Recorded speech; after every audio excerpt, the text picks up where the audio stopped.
hear something, Peggy? Huh? Hear what? I thought I heard someone yelling, or, I don't know, a howl. Forrest, is this a joke? No, I almost swore I heard something. Oh, and here I was thinking you'd finally started to ease up. You probably just heard some cats outside. Cats? You know, 4 legs, whiskers, tails, not dogs. I know what a cat is. But I mean, does Gallows Creek have a stray cat problem or something? Not since the rats moved in. Anyway, you ready to do the pre-flight checks? Seriously? Do we have to do these checks every time? And do you have to call them that? Reggie pays us to check the equipment before each show, and he pays us to call it a pre-flight check. But if you're sure you don't want to... All right, fine. Let's get through this. Alrighty, this is your captain speaking. Really? Come on, let's have a bit of fun with it for once. Buckle in, folks. We're about to hit some tubular rents. Let's start with record playing. Okay. Grab a record, stick it on the player, and hit play. Easy.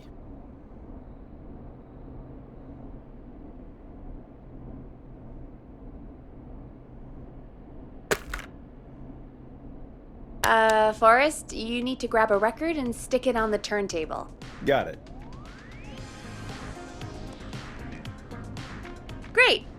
Now turn it off. Alright, up next, phone line buttons. Your captain will be waiting to take your call on line 1.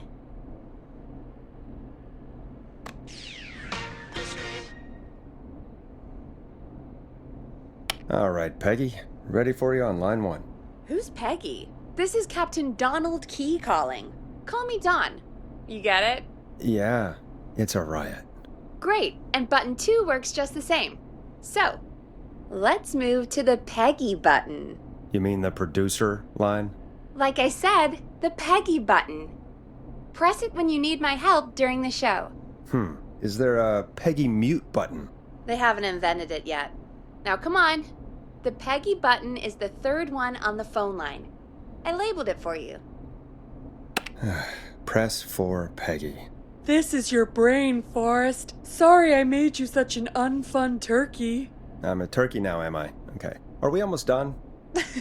Sound blaster next. That's an easy one. 189.60. There we go. Always good for a cheap laugh. Alright, we're almost done. Just the volume sliders left. These should let you affect pretty much everything. But let's test it with a record. Play a record and change the volume with the music slider.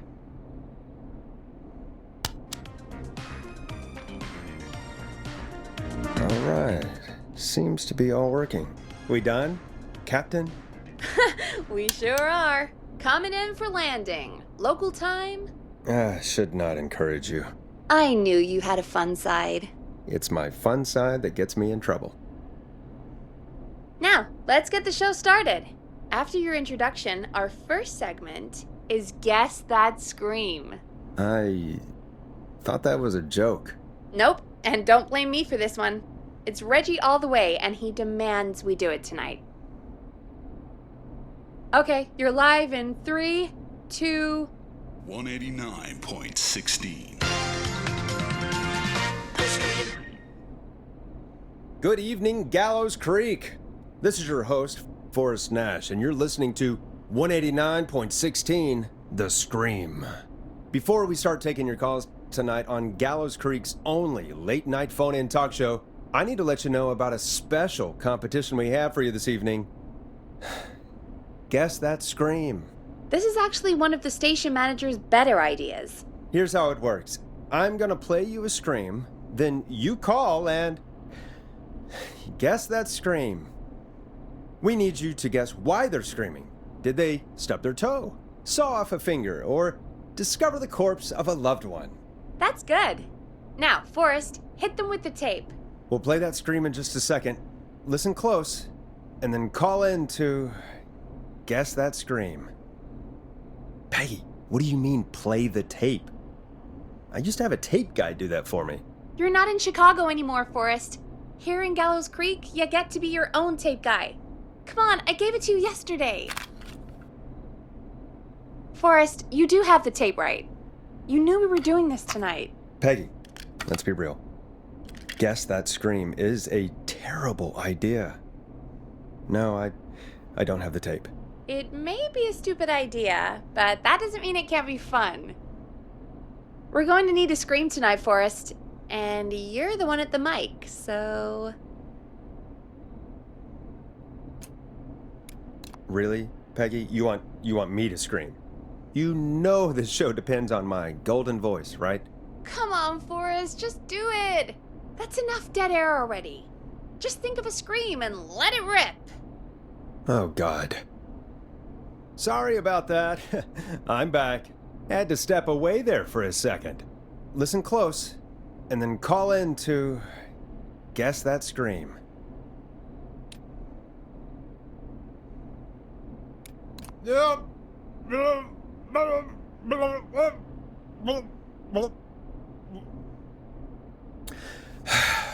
Well, folks, there you have it. Call in with your guesses, and if you get it right, you could win 2 tickets to the amazing Maze and 1 free fried dough. Fried dough? Just call in at 555-239-KFAM with your guess. Now, here's some music while you get dialing.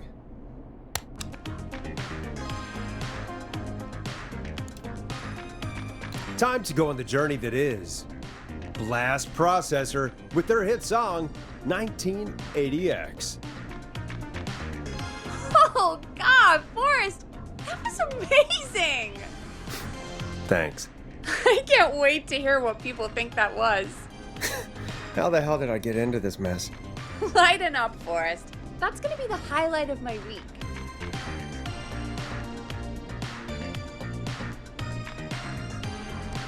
Oh, Forrest, there's a call coming in. Okay, Forrest, shut the music off. Welcome to 189.16 The Scream, caller. You're talking to Forrest Nash. What's going on with you tonight? Forrest, thank God I made it through. My name is Leslie Harper. I'm the 911 operator and police dispatcher for Gallows Creek. Welcome to the show, Leslie. Are you calling in to Guess That Scream? As a 911 operator, I bet you may have an educated guess. What? No! Look, I found a body and I need your help. 911 is calling me to report a body. Interesting setup. All right, I'll bite. What's the punchline then? Forrest, I recognize her voice. I'm pretty sure that actually is our 911 operator. I think this is real. Peggy, I'm not gonna be happy if this is a prank. I don't do prank segments on my shows. It's in my contract. Forrest, I really don't think this is a prank.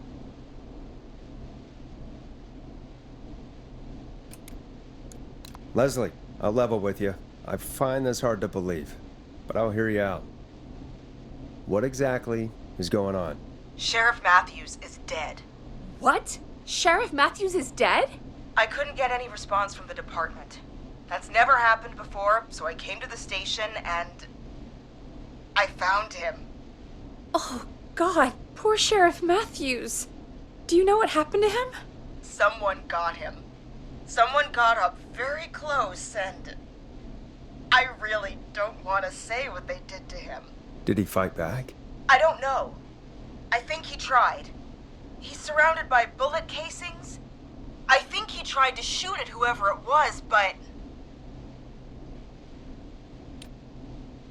Well, is anyone else at the station? Anyone who can help you? Or who might be responsible? No, I checked everywhere. Deputy Martinez is here, but she's knocked out, tied up, and locked in a holding cell. I called you right after I found her. God. Wait. Please don't tell me that this hick town only has 2 cops. Don't be ridiculous. We have 3, but Officer Gunderson is on leave in Cancun.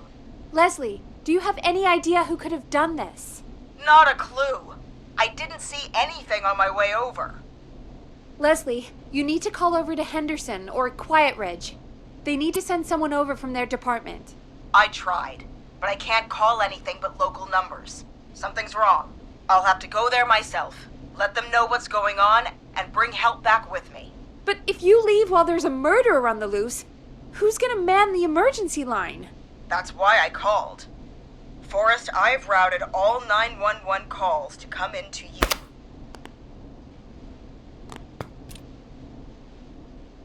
I'm a radio talk show host, Leslie. I talk to idiot people about their idiot ideas. I'm not a 911 operator. Why me? You're the only person with experience manning a phone line around here. You're the only person equipped for the job. Besides, there are lots of transferable skills between the two. It's like an interview. You ask questions to get information you can use. Keep people talking, you know? Guide the conversation and know when to jump in. You do know that I'm so good at interviews, they sent me from Chicago to Gallows Creek, right? So I've heard. But that doesn't matter. And besides, there are two of you. You can talk to each other, discuss ideas, work together. Hell, let's have some on-the-job training right now. I have an emergency. I need to get an unconscious Deputy Martinez out of that holding cell. It looks like whoever attacked her threw the keys into the cell after they locked the door. Is there any way you can reach the keys? No. There aren't any bars to the cell, and the door itself only has a food tray slot. And that's too narrow for me to reach through. There's gotta be another way in.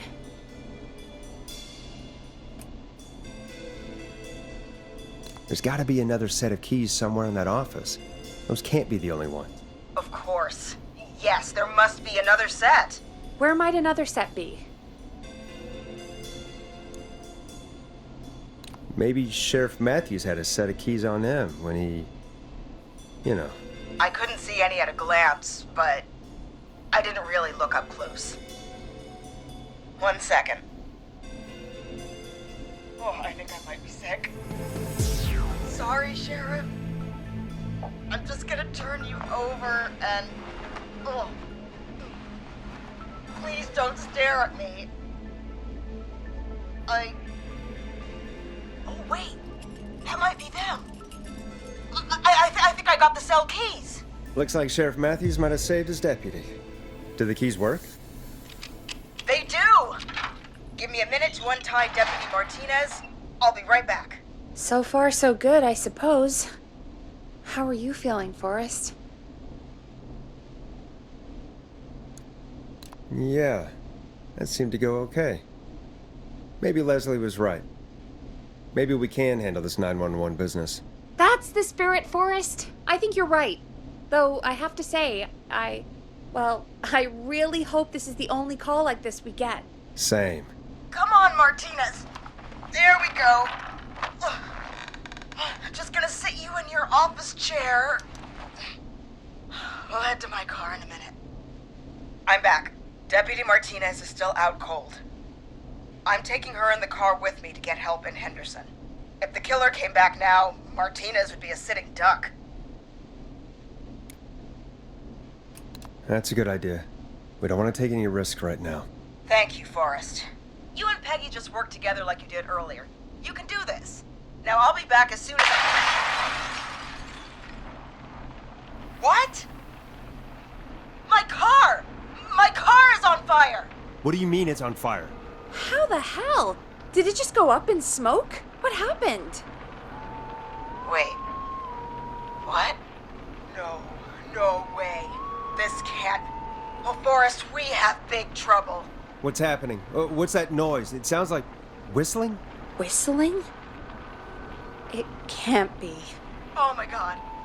I can see him, but he's dead, right? Right? But that mask, how the hell is he? Who, Leslie? Who? The Whistling Man!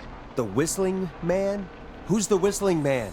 He was a serial killer back in the 50s, wore that mask. But he's dead! He's... What the hell? Oh, God. Do you think he attacked Sheriff Matthews and Deputy Martinez? He's coming this way! Leslie, stay inside and lock the doors. Right. Shit, we need a new plan. My car is torched. We need to think. There should be police cruisers at the sheriff's office, right? Like, you should take one of those. Yeah. Yeah, that could work. Let me check if Martinez has any, I'll just reach into your pocket there, Deputy, and... Yes, got him. Keys for squad car 3. I saw that parked out front when I got here. Nice one, Forrest. Good thinking. But, wait. How am I supposed to get us to the car? The whistling man is right there.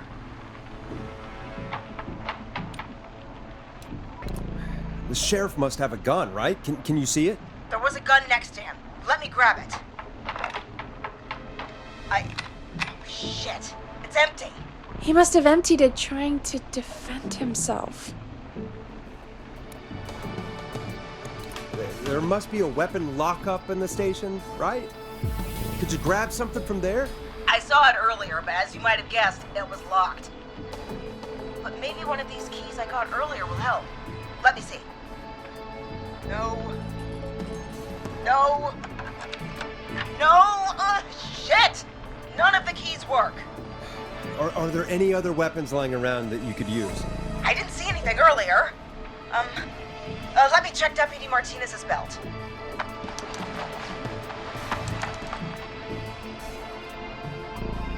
All right. It looks like the whistling man left her with a baton, pepper spray, and taser. I can only hold one if I'm carrying Deputy Martinez. Which should I take? I mean, it's gotta be the taser, right? Got it. I'm just going to grab Deputy Martinez and then... Wait. Do you hear that? No, I can't hear anything. Exactly. It's gone quiet. No more knocking. You said you could see the whistling man earlier. Can you still see him? Let me take a look. No. I don't see him anywhere. But I can see the car. Squad car 3. It's right there. Okay. Deputy Martinez, if you can hear me, it's time to move. Just lean on me. Yep. There you go. Are you sure about this, Leslie? No time like the present, right? So, here we go.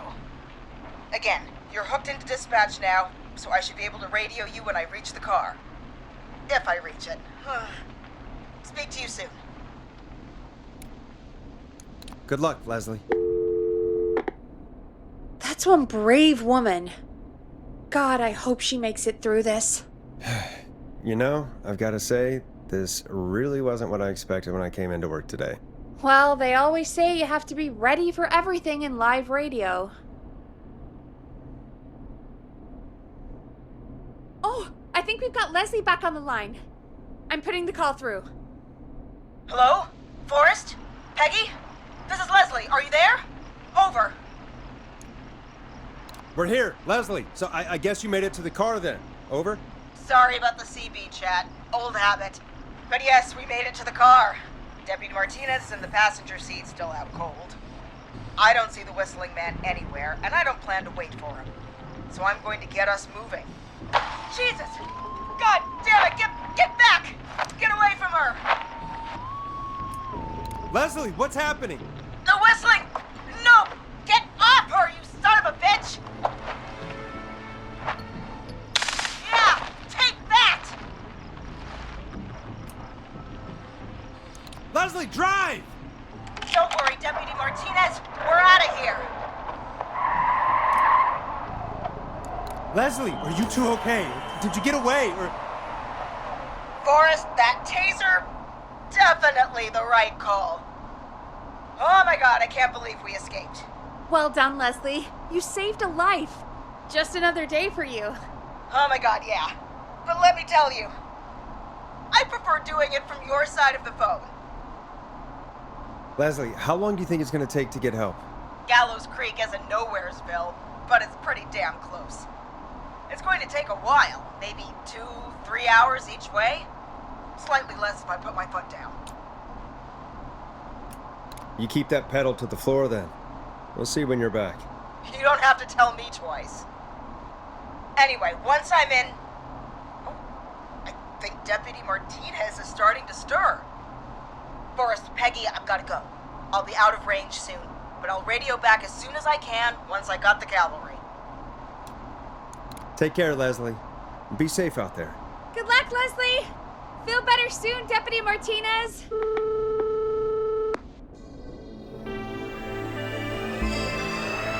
Folks, you heard it here.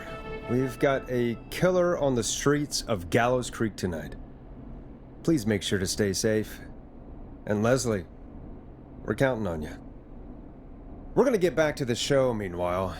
If you have anything on your mind or have any information about this Whistling Man character, then give us a call. We'll talk here on 189.16, The Scream. For now, here's another hit record for you all to enjoy. Now it's time to go with The Flow. And this is their hit, Crying for Help. This is not what I signed up for, Peggy. This is actually insane. Did she really say it's gonna take her 4 hours? This guy's gonna kill half the town in 4 hours. Forrest, that's not helpful. I know, I just... Who is this Whistling Man character anyway? He was a serial killer back in the 50s. Edward Marshall Mooney. Went around in a freaky mask, whistling, and killed about a dozen folks in Gallows Creek. No reason for it. No motive. He just did. Okay. What happened to him? Well, police chased him up to Ellis Point one night. We call it Whistling Point now. And it was on this night actually. The police cornered him and he jumped into the river. His body was never found. So is he alive? Dead? I mean, what's the story? Story is he's biding his time, waiting to take revenge on the town. All right, that's the story. What's the truth? Other than we have a whistling killer on our hands tonight, I don't know. All right. Copycat or ghost killer, I guess we'll do our best. That's the spirit! At least we got the word out, I guess. What kind of listening figures do we get at this time? On a Thursday after midnight? Could be around 35? 35. Isn't 3,500? Huh. I didn't realize Gallows Creek was that large. No, 35 people. At best. 35 at best. 35, yeah. It's a school night. And what's the population of Gallows Creek? I don't know exactly. A little over 1,000? Oh. How many did you get before? You know. Before my career exploded and I ended up on a midnight hour talk show in the town of 1,000 people? Yeah, before that. Around 5 for most shows on the low end. Big gas could pump that up to 10, 15, easy. 5,000 on the low end? We could only dream of that. 5 million. Million? Yeah, sometimes that's just the way it goes. At least the Whistling Man hasn't killed me yet, I guess. Yeah, I guess we're gonna learn a lot about perspective tonight, huh? Oh, we have a call coming in. Take it when you're ready. Time to turn the music off. Hello, caller. You're live on 189.16, The Scream. Is everything, all right?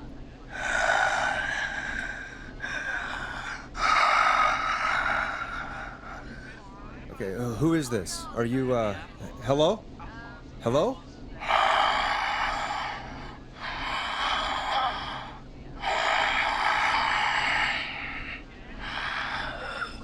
Okay, what's your name and why are you calling in?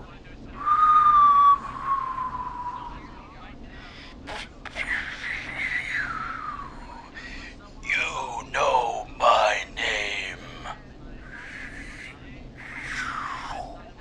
I've come back from the dead to kill again. No one's safe. Do you accept requests? I've got a list of names I'd love to see in the obituaries. Maybe you must make a sacrifice to us. A sacrifice? To us? I mean,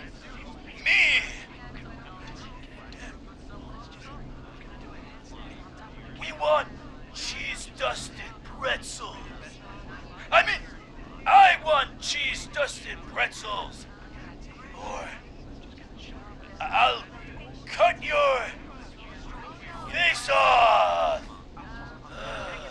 Goddamn kids. I'm cutting them off. Yeah, cut him off.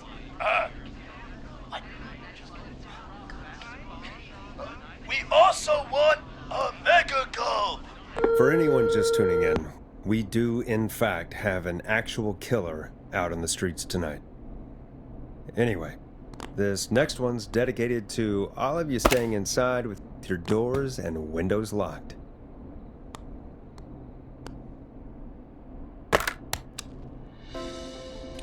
It's David Scopo with Moonlight. Peggy, the hell was that? Kids pretending to be a killer who right now is stalking the town? It's a thing. A thing? Oh, kids around here. They pull pranks pretending to be him. By pretending to be this whistling man character? They think it's funny, but it's not. It's not funny at all. And there's no chance that our whistling man was just a prank. That Leslie... No, that's real. Christ. Let's stay positive. We still have a show to do. We already have another caller on the line. All right. Let's do this. Hello, caller. You're live on the stream with me, Forrest Nash. What? I dialed 911. I need the sheriff right away. Okay, right. Well, I'm filling in for 911 tonight. What's your name and what's your trouble? My name is Sandra Sharp, and I need the cops now. I'm sorry, but the cops aren't coming. Leslie's on her way to Henderson for help. What? God. Listen, you've got to help me then. I drove to the edge of town for a jazz run, and now some psycho dressed like the Whistling Man is after me, knife in hand. Oh, God. It's actually happening. Where are you now? Did you escape to somewhere safe? Oh, I did, baby. I jazz ran all the way to my car in nothing flat. But I dropped my keys somewhere along the way. I never locked the door, at least, so I've got a place to hide, but I can't get moving. Is there anywhere else you can go? Do you have any friends nearby? Oh, I'm not going back out there.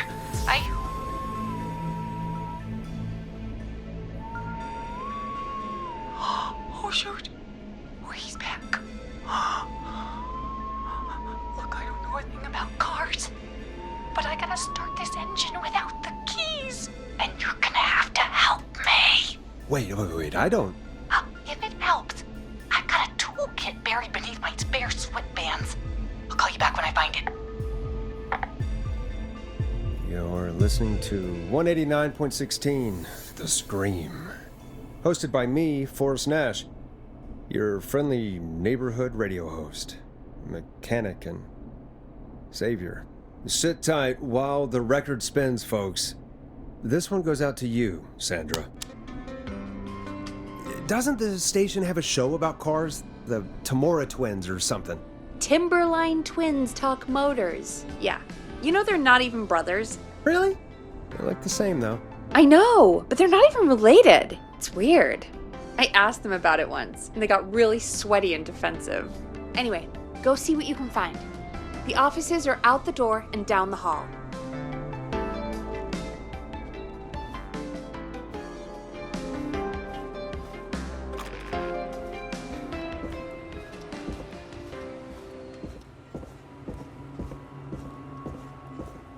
So many locked doors, so few keys.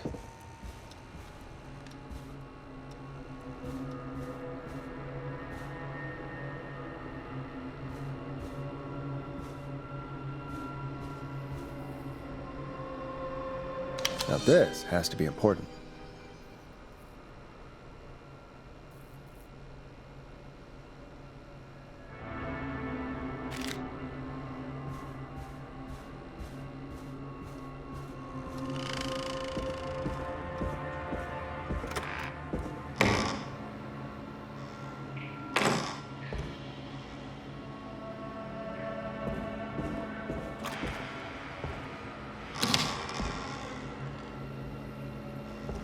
This looks useful.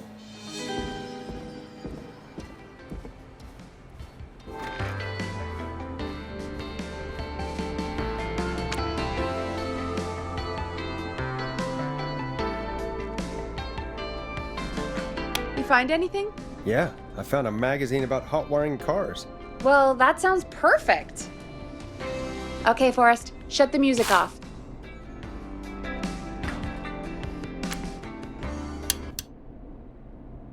Caller on line 1. Thanks, Peggy. We're back with 189.16, The Scream.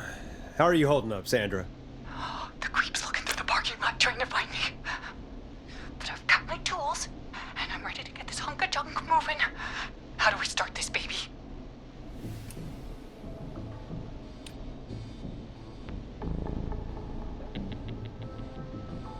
Put the screwdriver in the ignition and twist clockwise. Here goes, baby. Screwdriver's too fat to fit. What next? Unscrew the steering column. All right. Just turn. 1, 2, 1, 2. Oh, God. How long are these screws? Okay. Cover's off. Okay. There's a bunch of wires down here all paired up and... Oh, God, my heart is pumping. Tell me exactly what you see. Okay. I can do this. There's a red wire, a blue wire, a yellow wire, a green wire, and a brown wire.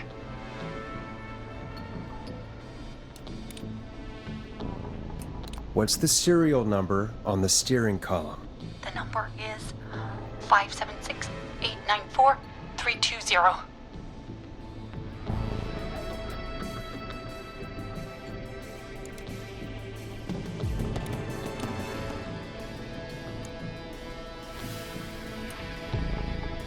Strip and twist together the red and yellow wires.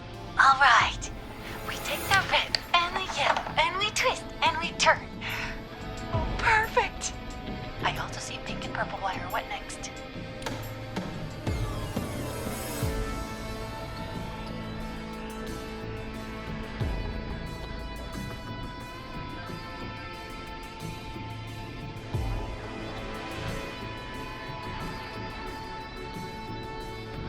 Strip the purple wire and brush against the twisted wires.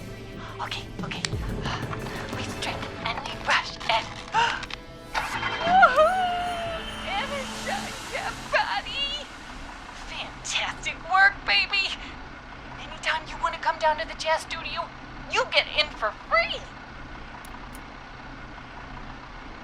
You just keep driving now, okay? And get home safe. Get home safe, Sandra. Will do, babies.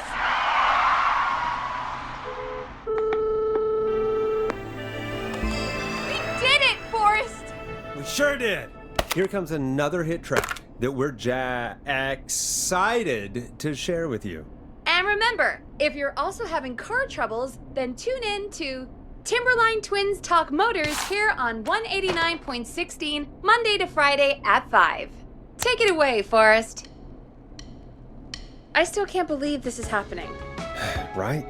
Like Gallows Creek didn't already have enough to worry about? What do you mean? Gallows Creek is a miserable place to live. Really? Miserable? It's nothing personal, Peggy, but it's not Chicago. Or, hell, it's not really anywhere. Well, I like it here. People are polite and, Stab happy? don't be awful, Forrest.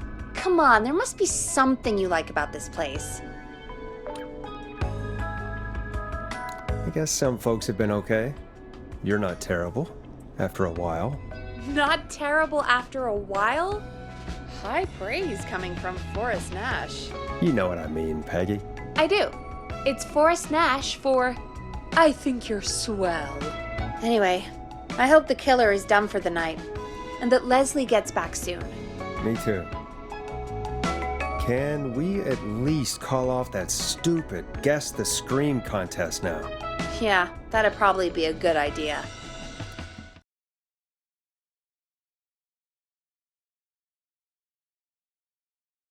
Caller on line 1.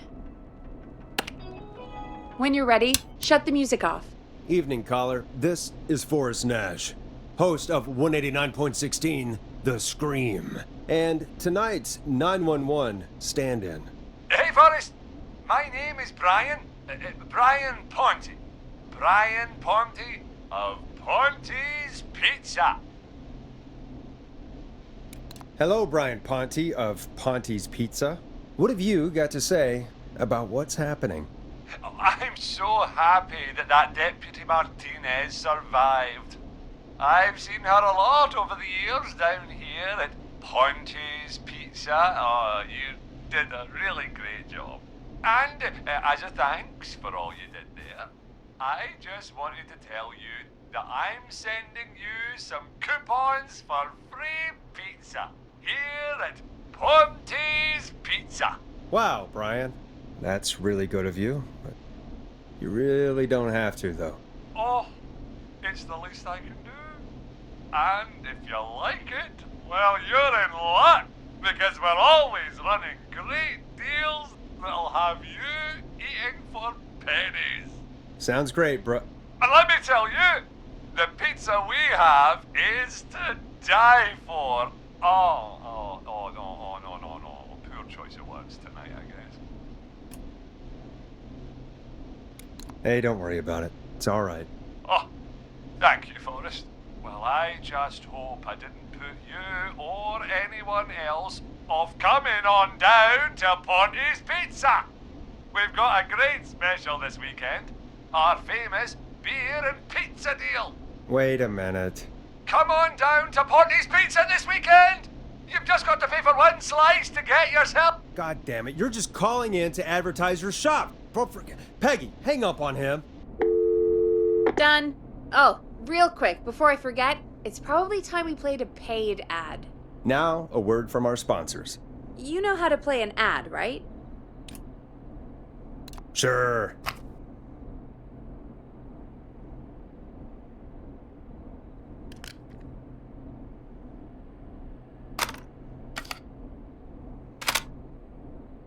Done.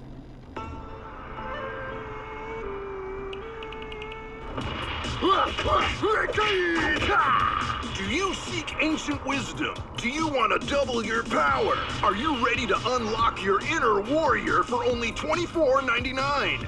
Then step into Master Robbie's deadly dojo of Kung Ra-Te and receive direct by video warrior instruction from me, Master Robbie. You will learn the 4 qualities of an ultimate conqueror.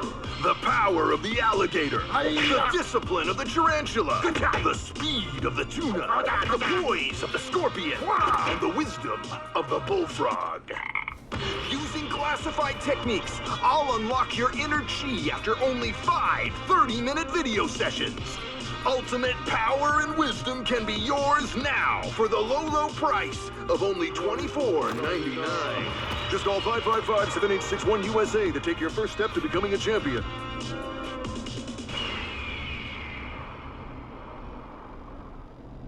Never forget the element of surprise! If you buy today, you'll receive 2 additional VHS tapes, the tornado technique and karate lovemaking.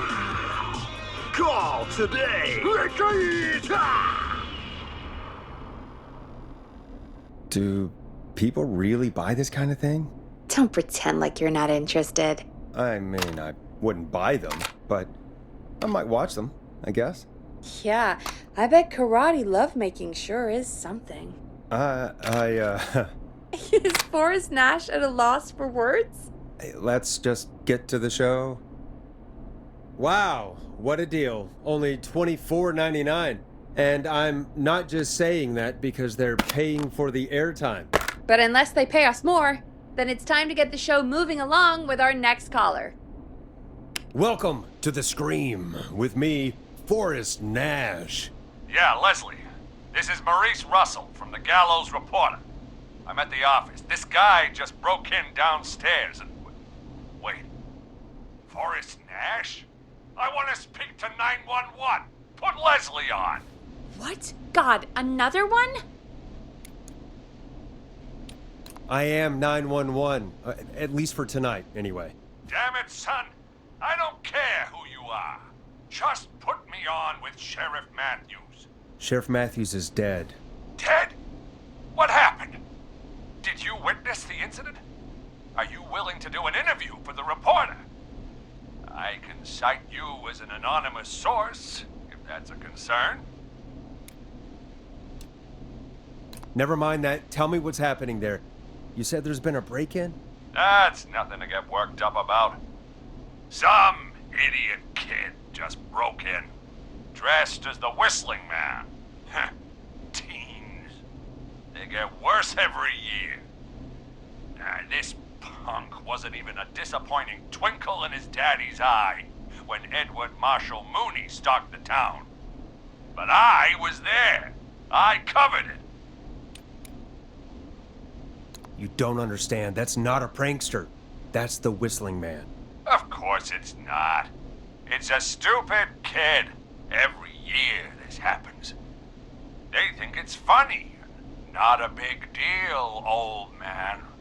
But they didn't live through the terror 30 years ago. Anyway, I know for a fact Edward Marshall Mooney is dead. I don't know who I'm looking at on the security monitor. But if he killed Sheriff Matthews... Where are you now? I'm in the boardroom, upstairs. We got security cameras all around the building. You can watch them on any TV set here. And there's a set in the boardroom.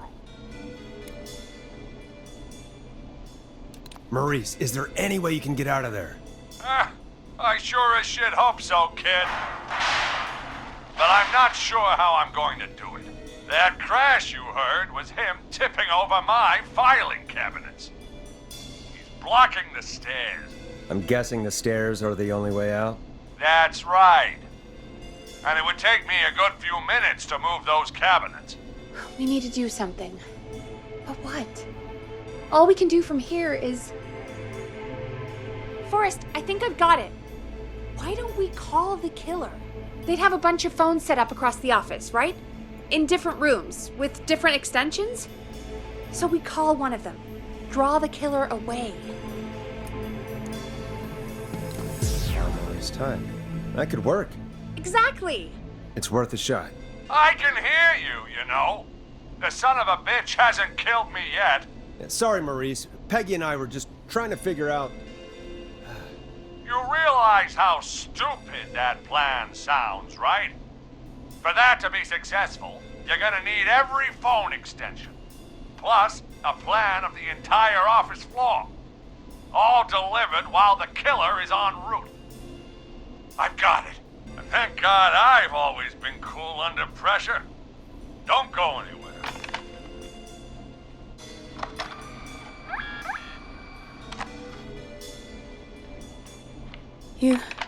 You don't think the killer got him, do you? Mr. Russell. I'm here.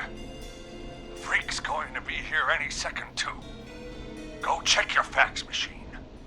Don't let me down.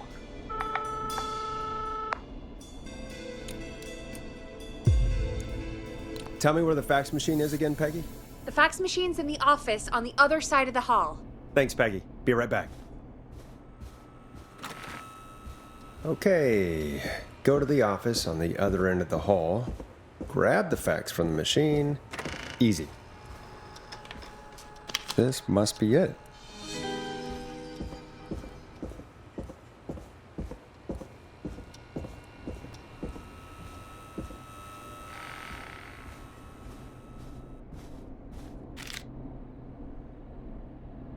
Hey, did you get the fax?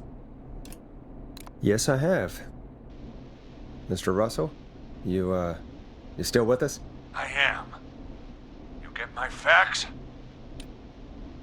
Yeah, I got it right here. Good. I knew you could at least manage that. Okay, folks, we're back on the line with Maurice. Let's see if we can help him avoid the Whistling Man. Here's the situation. The Whistling Man searched every room in the hall leading up to the boardroom.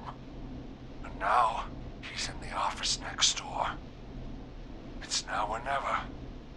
This plan of yours better work. I'm ready on my end, Forrest. Again, we want to draw the killer away by dialing an extension number. and then move Maurice somewhere safe. So, what extension should I call?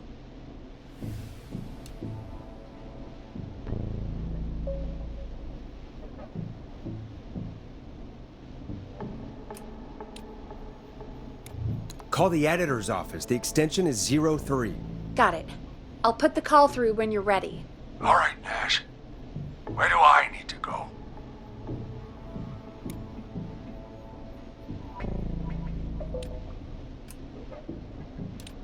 You're moving to the kitchen. Yeah, that makes sense. Go somewhere he's already checked. Not bad, Nash. I'm ready to place the call. Are you ready, Mr. Russell? Don't have much choice, do I? Make the call. Yes, sir. Calling now.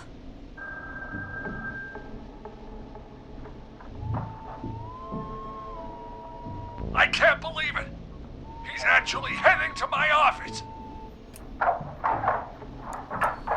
It was all Peggy's idea. Credit goes to her. Don't mention it. The coast is clear. I'm shutting off the TV so he won't see me on the security cameras. Then, making my move. I'll call when I get there. Do you think he'll make it okay? I'm sure he'll be fine. But now what do we do? We gotta find some way for him to get past that barricade. What do you mean? I don't think calling the Whistling Man is gonna buy Maurice enough time to move those cabinets. We gotta think of something else. Yeah. Maybe we could... Oh! Call incoming. You ready? Ready as I'll ever be. I put him through. Alrighty. Mr. Russell, are you there? I am. I don't think he saw me. I've got to give you credit for that, but I'm not out of the woods yet. Right, let's review where we are. So, the only way out is by the stairs, which the Whistling Man has blocked with furniture. Exactly. I can move the furniture out of the way, but not quickly or quietly.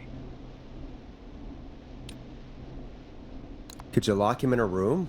That'd probably buy you time enough, right? Maybe. But the damn fire regulations say every door in the office has to unlock from the inside. He'd be able to get out just as soon as... Wait, no, I got it. The secret archive through my office, where we keep our most sensitive records. Ooh, a secret archive? Reggie would love that. What have you got back there? Juicy secrets about outer space? Ah, I didn't know you were into conspiracies, Peggy. I may have borrowed a few tapes from our manager's office. He has quite the collection. Will you two chatterboxes pipe down? I've got it all figured out.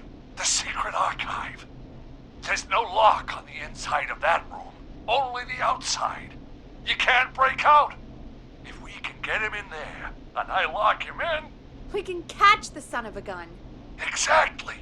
Oh my god, Forrest, we might be able to end the nightmare right here. So should I call the secret archive then? You can't. The archive is a room for secrets, not gossip. So we don't have a phone in there. Oh, we're gonna need to change it up then. Any ideas, Forrest? Is there a TV in that room? Maybe that could draw him in. Ah, of course. I turn it up, he comes in, and I get my head chopped off. Think of something else. Maybe we could use a radio. There's no radio in the secret archives. Are there no radios at your offices? I don't have one in my office, but... What is it? Our sports reporter, Hopkins. He has a little portable radio he never turns off when he's here. That might be what we need then. Is his portable radio still there? It should be. It's what he calls his work radio. It should be in the archives, actually. I'll sneak over while our friend is still distracted with his search. I'll call you back once I've got the radio. We're gonna save him, Forrest. Heck, if this works, we might even save the whole town. We're close. Let's make it happen, Peggy. How can we fail? I mean, it's a plan with steps.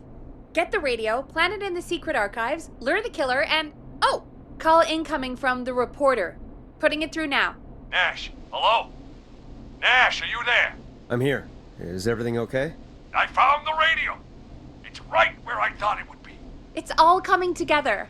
I'm just gonna turn it on quickly, make sure it's still got some juice. Maurice, turn the volume down. We don't want that thing blasting just yet. Yeah, I knew that, Nash. I was just doing that when you yelled at me. The radio works! If I make it out alive, Hopkins might just get that day off he wanted. He's earned it. Let's do it for Hopkins, Forrest. Wait. Ah, God damn it. If I can't have this stupid thing turned up, how am I supposed to draw the killer? I can't be in the room when it's on, or I'm dead. You just... Oh, that's a good point. But wait, we're the radio. We can just be quiet until you're ready. If you can do that, then... Yeah, sure. 189.16, I know that's your station number. But a good editor always double checks. Can you confirm that?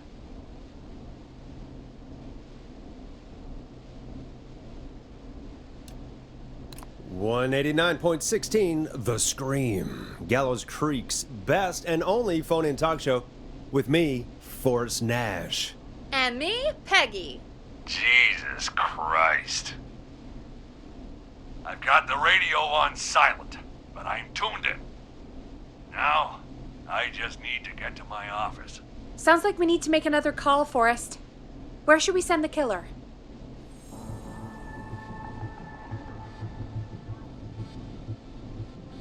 Call the boardroom. The extension is 04. That might work. The boardroom is fairly close to the editor's office, but we haven't seen the killer go there yet. Are you sure? I'm sure. Make the call. Okay, calling the boardroom now.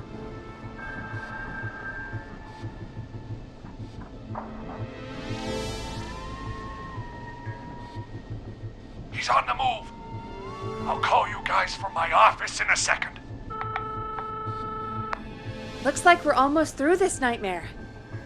Any idea what you'll say to draw the killer in?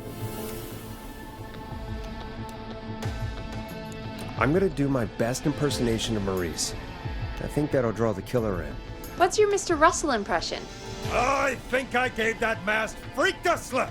What a great plan this is, Pearl! I'll give you an A for effort. Ooh, call coming in. Here we go. I'm here. The radio's set up in the secret archive. Just give me the signal, and I'll turn it all the way up. Where will you hide in the meantime? Good question. It's under my desk, but you can see under it. I've got a big cabinet, but that'll take me a second to get into. Anywhere else? Not really. There's the secret archive itself, but that's where the killer's going.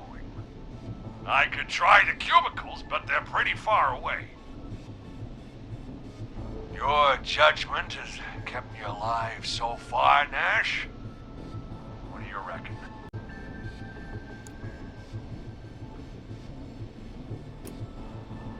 Hide in your cabinet. All right. Well, this is it. I'm going to go turn the radio up to full blast now. Don't say anything until I've had time to hide. You got it? We know the plan. You can trust us. Here we go.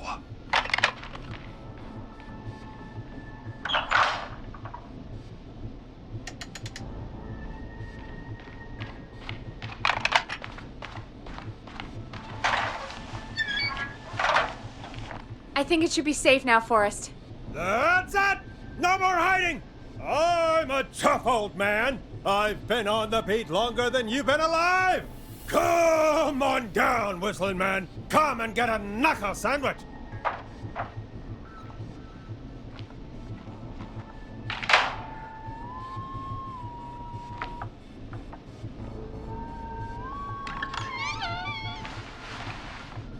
Listeners, this is Forrest Nash of 189.16, The Scream. And if you've just tuned in, See you in hell, kid! we've just locked up the Whistling Man. Forrest, you beautiful bastard! I can't believe that actually worked! If I'm being honest, I can't believe it either. Thank God it's over. I'll be off now. Gotta get out of here. Write up a few notes. Call a few friends. I'd feel safer waiting for the cops to come grab this freak with some company. Hey, maybe you and me could do an interview tomorrow for the Gallows Reporter. I'll think about it. Let's see what tomorrow brings. I'll take that as a yes. Talk to you soon. There we are, folks. The Whistling Man is locked up. Let's all take a deep breath. And play some killer tunes. Hope you enjoy this one as much as I do. Looks like the night should be pretty easy from here on out. Right? Thank God that's over. I guess we got some downtime now. I could ask you some questions to kill the time? You're gonna interview me. You sure about that? You're not so scary. Besides, we've been working together like a week now, and you're still all shrouded in mystery. All right, shoot. What do you want to know? Question 1. Tell me about your family. What? Come on, Peggy. That's too general. Okay. Did anyone move with you to Gallows Creek? Nope. Now that's too specific. Too specific? Do you have any siblings? I don't. I'm an only child, and my folks are dead. Oh, I'm sorry, Forrest. It's okay, Peggy. That's how it goes. Anyway, what about you? Any siblings? Your mom and pop still around? I thought I was asking the questions. You are. I'm just making conversation now. Oh. Well, my folks went the same way as yours.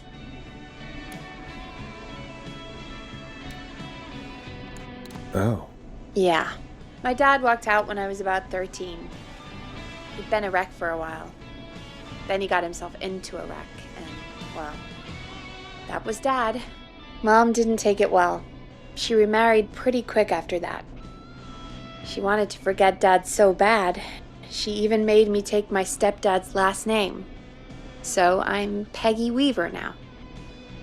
Anyway, Mr. Weaver got sick one day, and my mom didn't last long after he went. I'm sorry to hear that, Peg. Don't call me Peg. Yeah, sorry. I was just trying to be... It's okay, I know. I'm sorry. I'm defensive about that name. Any siblings? Funny you mention that now. No. Not anymore. I had a sister, but I haven't seen her since before my dad. Hold on. Someone just rang the door buzzer. What on earth could someone want at this hour? I don't know. Do you want to go check it out? Me? You sure you don't want to go? I can't leave the booth while we're on air. One of Reggie's K-Fam regulations. I'll pass you the key to the stairs. Gee, thanks, Peggy. The buzzer's on the front door. See you in a bit.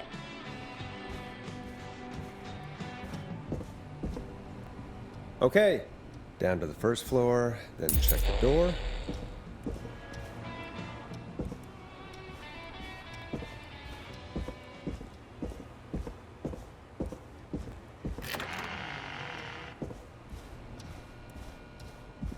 Wow, that was ominous. A tape. Play on air.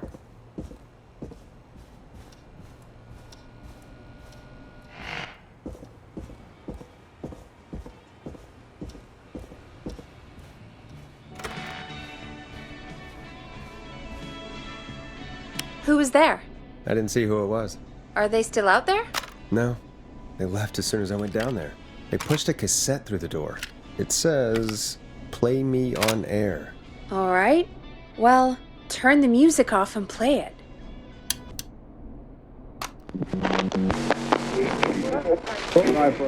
Hello, Gallows Creek. Time to Pay the price. Time to pay for lives. Time to sit there. I will punish you. I'm going to enjoy this. I did not enjoy that. What the hell was that? Oh, Forrest, we're still on air. Say something. Folks, Folks, the tape you just heard was passed through our door only moments ago. I don't know how or why that came through our door with the killer locked up, but be careful, Gallows Creek. Stay home and stay safe. Give us a call if you need help. You can get us on 911.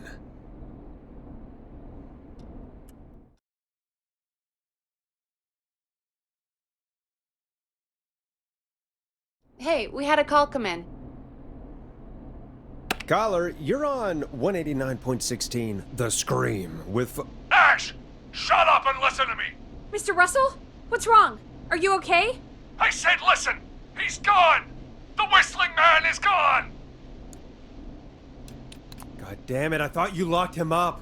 What's going on? Damned if I know, Nash! Mr. Russell, where are you now? What happened? Well, after our call, I cleared the stairs and went home. I phoned some buddies, and we came back here to keep watch. Then what happened? I'm getting to that. We came back here. Door was shut, just as I left it. We had a couple of drinks, and, well, there was a bunch of us, and we were all armed. They thought we could teach the freak a lesson before the cops got him.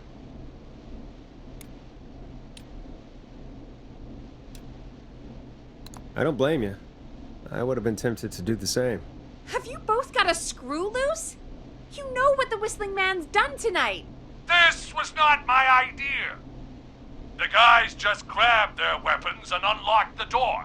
I braced myself and... Then nothing. The room was empty. The door was still locked. How the hell did he get out? Are you sure it was still locked? I'm telling you, it was locked. No way out of there. None. Maybe. I mean, I know it's crazy, but if he's back from the dead, then... Do you think he's some kind of ghost, Peggy? It would explain things. I mean, how do we know he's not? Mooney, there's no way. Whoa, did you say something, Maurice? Baloney. I said baloney. Look, I don't want anything more to do with this. I'm clearing out of Dodge. And I recommend you and everyone listening do the same. He seems really spooked. Wouldn't you be if you got attacked by a serial killer who turned out to be a demonic spirit? He's not a demon, Peggy. Yeah, you're probably right. But what do we do now?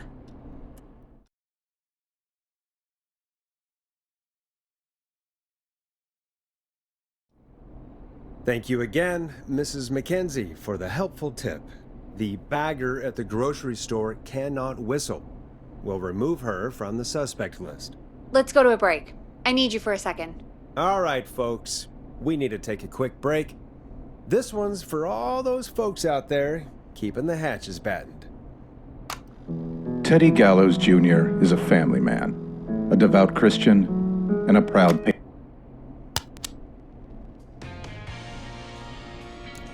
Let's Storm Riders take you on a rock and roll ride with the Glam Jam. All right, Peggy, what's up? I pushed a cassette under my door. Go play it.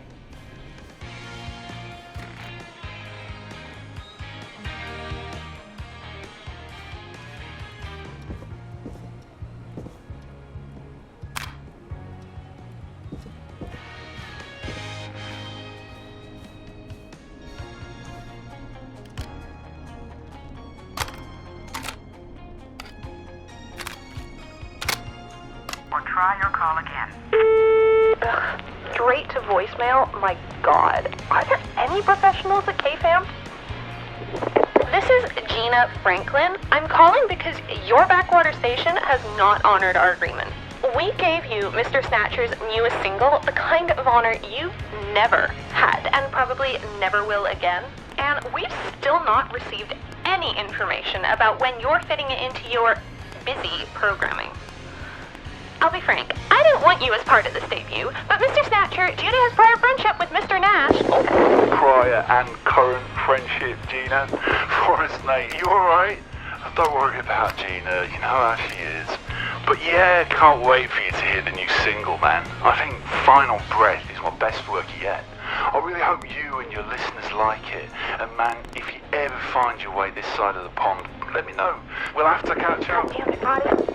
If Final Breath isn't played on your airwaves by the end of Mr. Nash's show tonight, the next call will be much less friendly. That was Roddy Snatcher, Forrest. You know, Roddy Snatcher? Are you a big fan of Roddy? I love Roddy. I Will Always Find You was my song. I wish we still had it in rotation. Oh my God, I can't believe you know Roddy Snatcher. And I can't believe you didn't tell me he sent you his new single. We have to play Final Breath. Where is it? I don't know. They mailed it to KFAM, not to me. Then it's gotta be downstairs at reception. Man, I can't believe Barbara didn't say anything. I mean, well, if that fiasco last Friday about the missing Knife and Easy track is any indication, folks at KFAM aren't against hoarding station music for personal use. I think we're still missing a few tracks, actually. Well, go get Roddy's song before Gina sues the pants off us.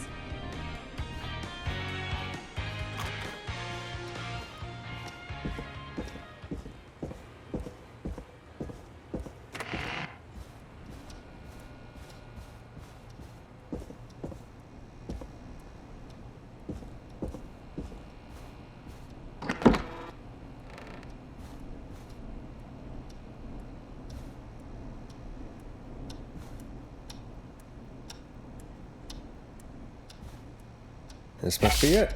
Final Breath. My tiny selection grows.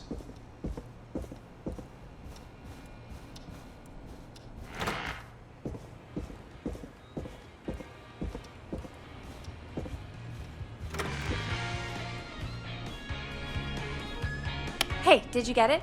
Got it. Let's get this on the air. Gallows Creek. I'm pleased to say we're in for a much-needed treat. Up next, courtesy of the British sensation himself, is a track you won't hear everywhere. Here's Final Breath by Roddy Snatcher. Wow. God, Roddy's the best. He is. And more importantly, we should be safe from the worst of Gina Franklin.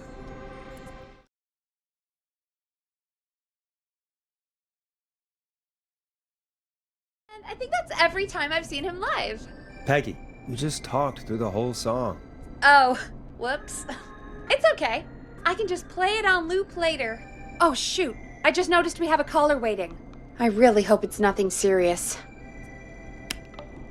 Okay, Forrest, shut the music off.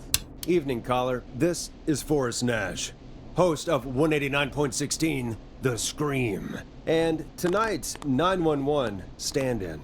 This is Murphy! Hello, Murphy. What have you got for us tonight? Two things, Forrest. First, happy birthday to my son, Fernando.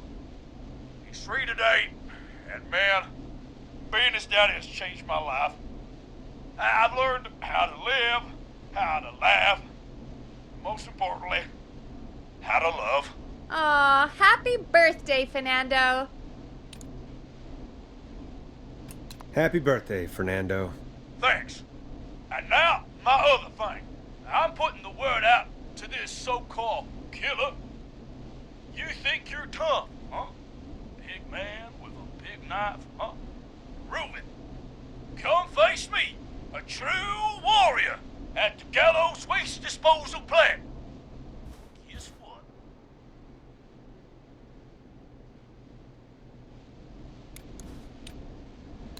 This is a bad idea, Murphy. I got all the tapes in Master Robbie's Dojo series. So get ready, Whistling Man. You just let loose the junkyard dog. Oh no. And there he goes. Ladies and gentlemen, keep your fingers crossed for Murphy as he tries to become our hometown hero. Although, having heard that Master Robbie ad earlier, well, don't get your hopes up too much. Anyway, we'll be right back after this commercial. Teddy Gallows Jr. is a family man, a devout Christian, and a proud patriot. Teddy Gallows Jr. is Gallows Creek. Like his father and all his fathers before him, Teddy Gallows Jr. has worked hard to create jobs, improve infrastructure, and make Gallows Creek a good place to raise a family. Unlike current mayor Linda Cartwright, Teddy Gallows Jr. lives in Gallows Creek.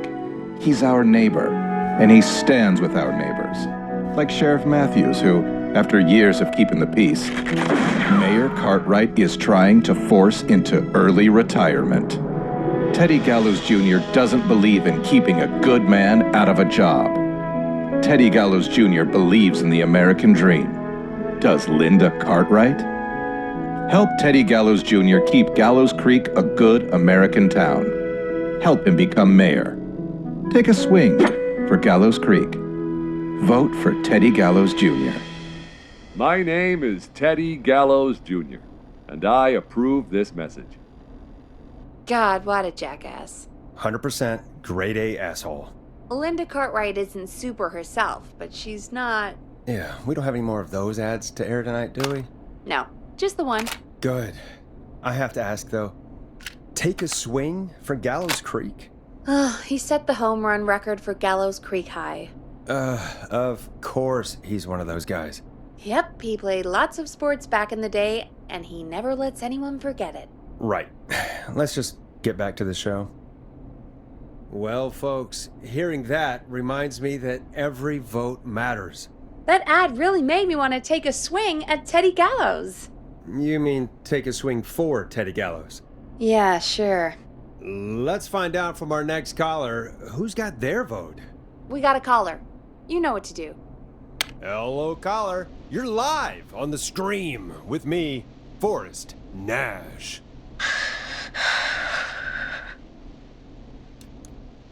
Hello? Who is this? Are you okay? Do you need help? Forrest? He called me? That horrible whistling down the phone. He's coming for me? Jesus. Okay, listen, caller. Don't panic. We've done this a few times now. We can help you. A few times already? So, you saved them, or? We sure did. You're in safe hands. Okay. Okay. We're gonna help you. Can you tell me your name, caller? I'm Dr. Sullivan. Virginia. Sorry. Take some deep breaths, Virginia. You're gonna be okay. Please don't let me die. I won't. Just calm down. Tell me where you are right now. What's your address? Oh, God. Maybe you can hide in your house? He'll find me. I know he'll find me. Is there a neighbor you can call for help? No. Everyone's away tonight. There's just a fraternity down the street. You live by a frat house. Yes, they're having a party. Had takeout coming in all night. One covered in beer cans. They're getting wasted. And I'm about to get... Oh, God. Virginia, what's the name of the frat? Oh, God. I can't think. I can't. Any idea what the frat might be, Peggy? If I knew where she was, I might know, but... Wait, the takeout! If we can get takeout to the frat, we can get a message to them to go and help. Virginia, who did they order takeout from? I don't know. Come on, Virginia. Try to remember. I can't do this. Well, folks, seems like our Virginia hung up. while we try to figure out what takeout to order. Here's some music for your own midnight snacks. Peggy, what places do takeout in Gallows Creek? Off the top of my head? Well... There's the barbecue place, Grilling Spree, and you can order from Chalupa Cabra's. Oh, and of course we have Ponte's Pizza. That's it, I think.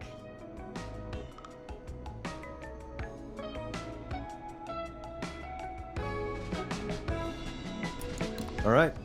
We'll call each place and ask who they deliver to tonight. That's not going to work. Takeout client privilege. What? There was a lot of competition back in the day. Things got ugly. It's a long story. But what we can do is this. We figure out where the frat boys ordered from, call the takeout pretending to be from the frat, place an order, and include a note asking them to call the station.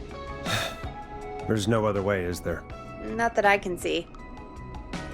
Well, let's not waste any time then. That's the spirit. You got any suggestions on where to look? Check the offices for anything food related. And maybe the kitchen downstairs. You'll need a key for that. I'll just slide it under my door now. Thanks, Peggy. God, where to start?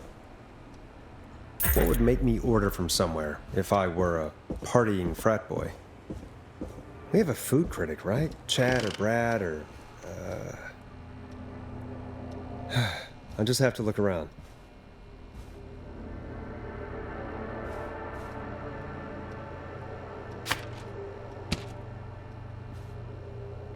Chalupa Cabra.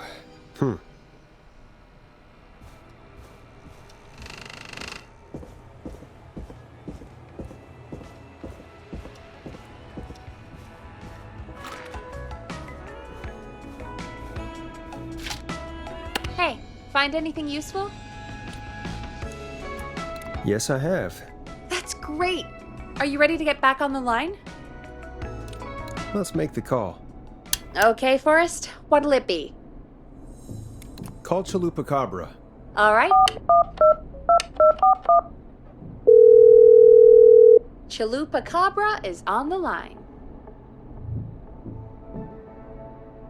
This is Chalupa Cabra. What do you want? Fratman calling. We're in major need of foods for dudes. Right. What do you want? I want that burrito. A big burrito. For my frat house brothers. Okay. Address. Same place as before, you know. The frat house. Same place? Oh yeah, I have it here. Oh, and one more thing.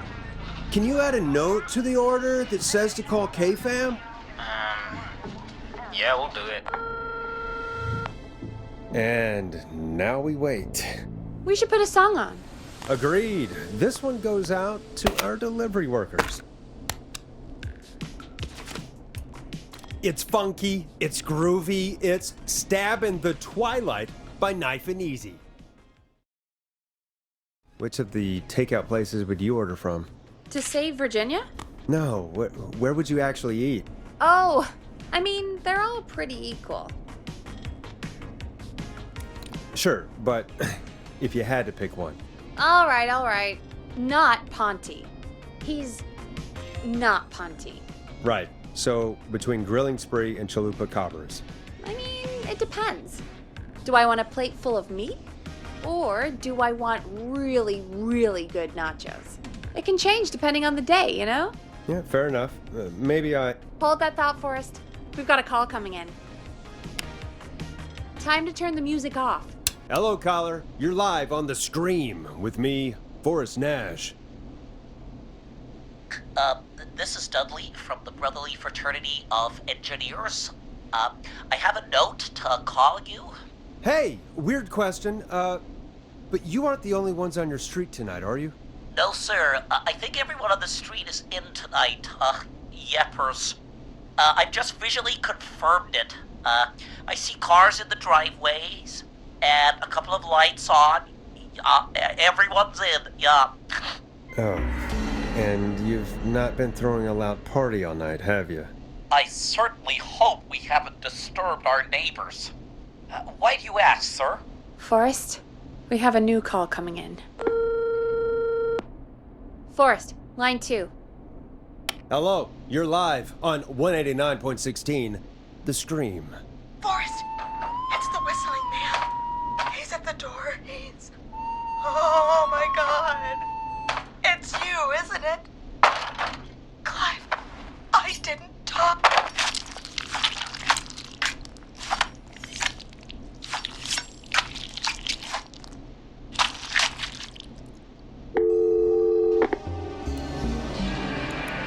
Oh, dear God.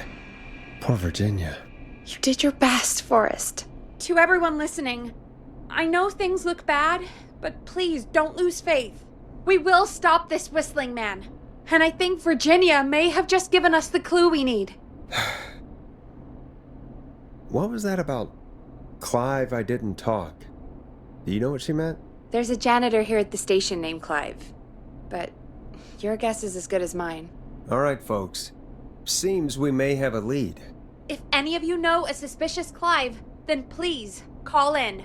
It could save lives. In the meantime, looks like we have another caller. Hello, caller. You're live on The Stream with me, Forrest Nash. It's great to speak with you, Forrest. As a local small business owner, I find this all horrifying. A killer roaming the streets of our fair town? Ooh, terrible. I hear you there.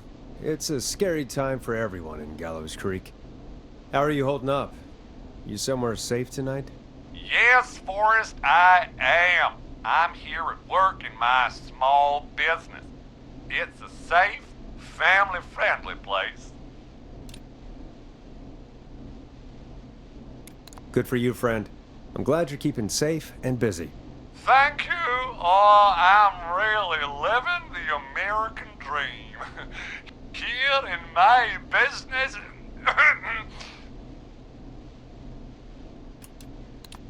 What is your business anyway? Oh, well, I'm not really big on promotion, but since you asked, it's Ponte's Pizza! The best and only pizza place in town! Come on down and get yourself a cracking deal on our 2-for-1. God damn it, Ponte, no! No free ads! I wonder what would have happened if we called Ponte's instead. Look, he's gone now. We already have somebody else on the line. Just take a deep breath and let's keep going. Evening, caller. This is Forrest Nash, host of 189.16, The Scream, and tonight's 911 stand-in. Hi. Hello? Am I on air? Sure are, caller. What's your name? And what have you got for us tonight? Name's Eugene Stein, and I've got a heart full of love, Forrest. I'm hanging out in the middle of the maze, listening to your show, looking up at the stars and waiting for her. You got a special lady coming out to see you. Yeah. Molly. We planned to get lost in the maze tonight, to take our first journey together into the love labyrinth. That's why I'm calling, actually. I thought she'd be here an hour ago. And since I've listened all night to how cool you play it, I thought you were the perfect guy to ask. Should I call her up and ask if she's coming, or wait and see? For real, kid? If you've been listening all night, do you really need to ask me? Yes, that's why I'm calling. Eugene, you really need to go home to your parents. My parents are dead, actually. But, Oh, jeez. yeah, I guess it's not the night. Hang on. I hear some rustling. I guess she came after all. Molly! I'm in the middle! It'll take a little while to get here, but, thanks again, Forrest. It's been good talking. Oh, wait a second. Molly can't whistle. No, this is supposed to be the best night of my life! Not the worst. Stay calm, Eugene. We'll get you out of this. Carm! I'm about to die a virgin! Listen, Eugene, breathe, hide, and call back in a minute. We'll get you out. I'll do it for Molly. But please, hurry. Well, listeners, while Peggy and I deliberate, here's a track for all you lovers out there. You're gonna love this next track. How the hell am I supposed to get him through the maze? You know Barbara, our receptionist? She's a maze fanatic. Shame she isn't here. I was supposed to go with her last week, but she changed her mind. Why'd she change her mind? She went with that jerk Brad instead. Does everyone in Gallows Creek go on dates in the maze? A lot of folks do. There's something nice about getting lost, I guess. And besides, there's not much else to do here. Maybe we should call Barbara then? If she's so big on the maze. We could, but I don't actually know her number. But she probably has maze stuff somewhere. Go and see what you can find. That'll hopefully be enough. Which one is Barbara again? Barbara! You know, Barbara! Forrest, I've seen you speak to her. Help me out, Peggy. She's the receptionist. Sits at reception, never does any work because she's talking to Brad all day. Ring any bells? Right, yeah, sorry, I guess it's just the stress of... No excuses. Just go and find something to help us.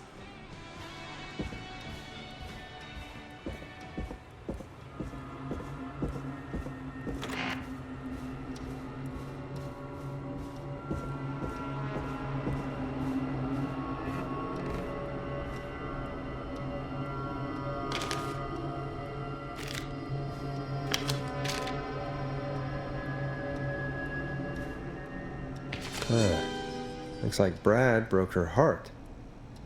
Wonder what she'd have done with all that maze stuff. Bingo. Here's what I was looking for.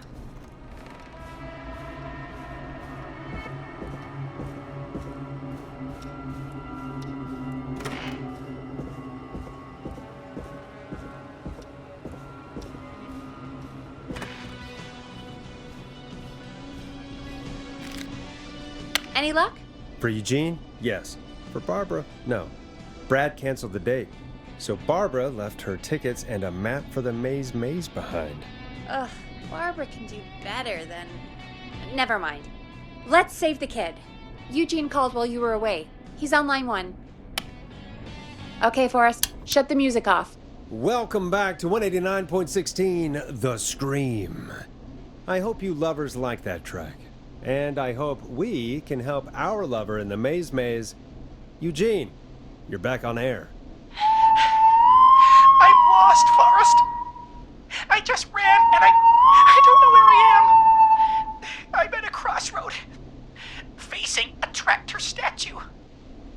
There are hay bales painted gold on my right.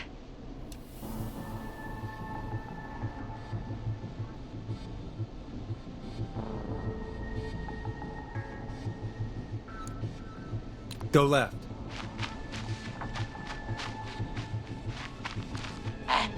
Okay. I went left, then tried a right. I have a pig statue in front of me and a creepy rocking horse on my left.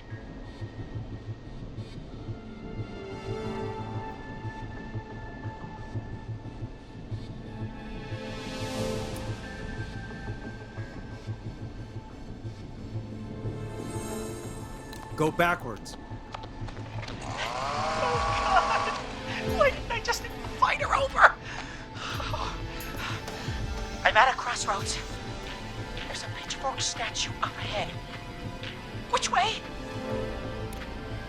Go left. Oh, this wasn't how tonight was meant to go. I just wanted some love. There's a tiny barn in front of me and a scarecrow behind me. Nothing to my sides. Go right.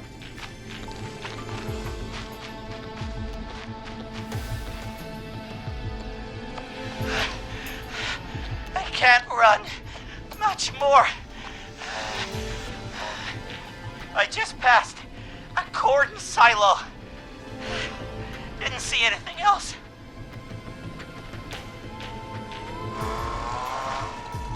Please.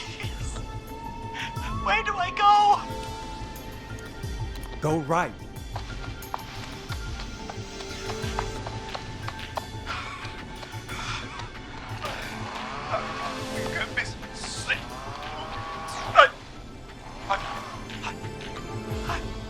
I'm out.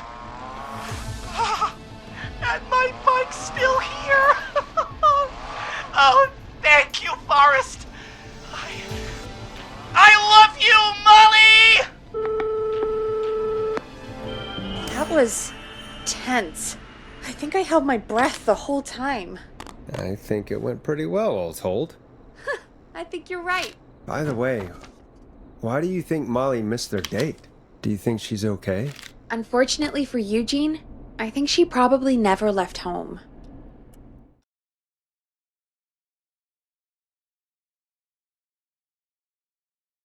And thank you for calling in, Mr. Walton. We'll make sure to add the town librarian to our list of suspicious Clives. Remember, report a Clive to stay alive. Next caller is up, Forrest, so take it away. Caller, you're through to Forrest Nash on 189.16, The Scream.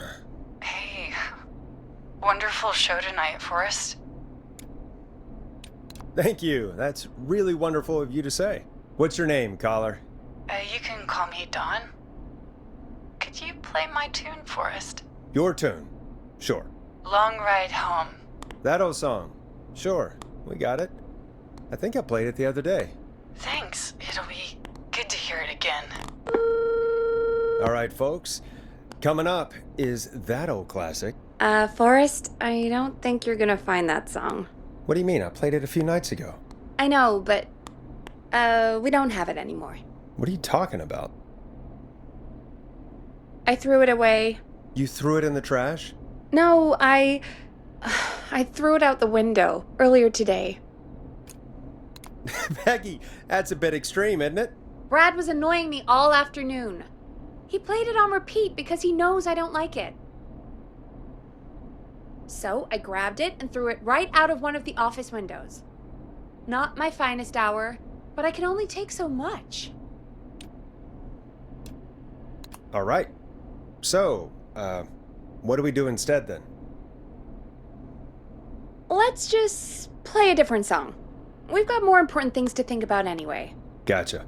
Okay, folks. Here comes some unrequested music. Sorry about that, Dawn. Maybe try again tomorrow night. Sorry.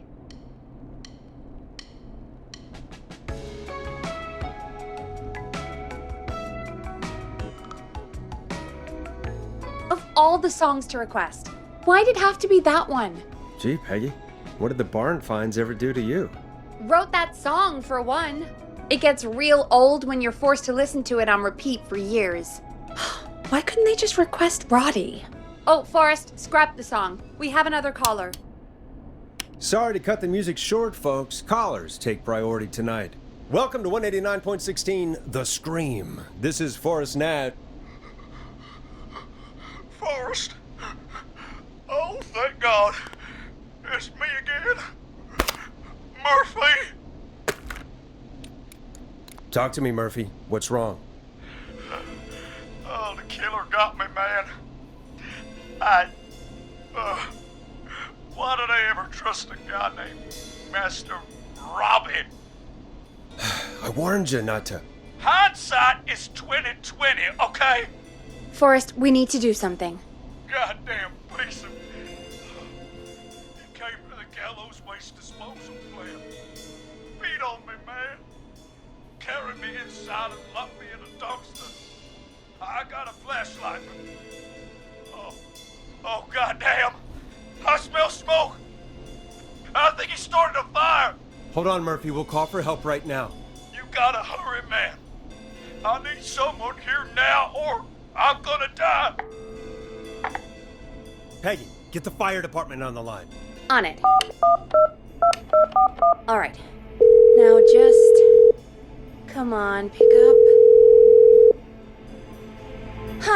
Yes, I'd like to report a fire over at the Gallows Waste Disposal Plant. It's an emergency. What do you mean it's not operational? Why is there no backup vehicle? Oh, god damn it! Forrest, that evil son of a bitch slashed the tires on the town's only fire engine. They can't do anything. But I have a few friends who live nearby. Maybe one of them can save Murphy. Where do they live? My friend Alex lives on the corner of Haddonfield and Romero Street, and Catherine lives on the west end of Myers Lane. And there's Jericho on the east end of Myers Lane. But he's old. Really old. Okay, I'll check the map, see who would be best to do this.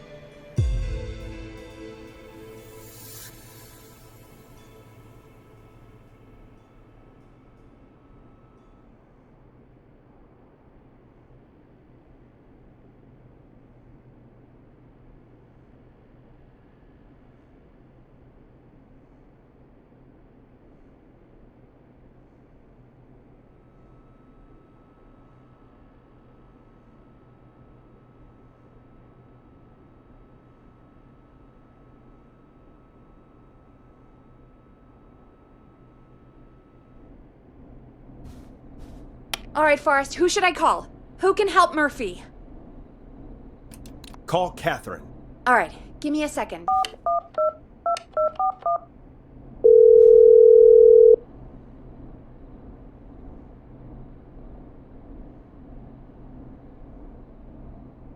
They're on the way. They'll call from the plant. You can direct them from there. Well, let's hope they get there in time.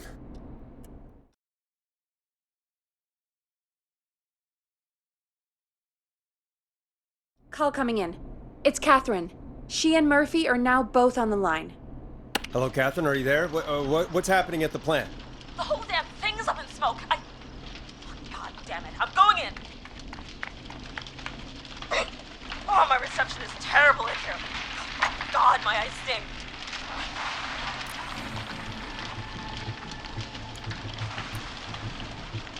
Go to waste disposal.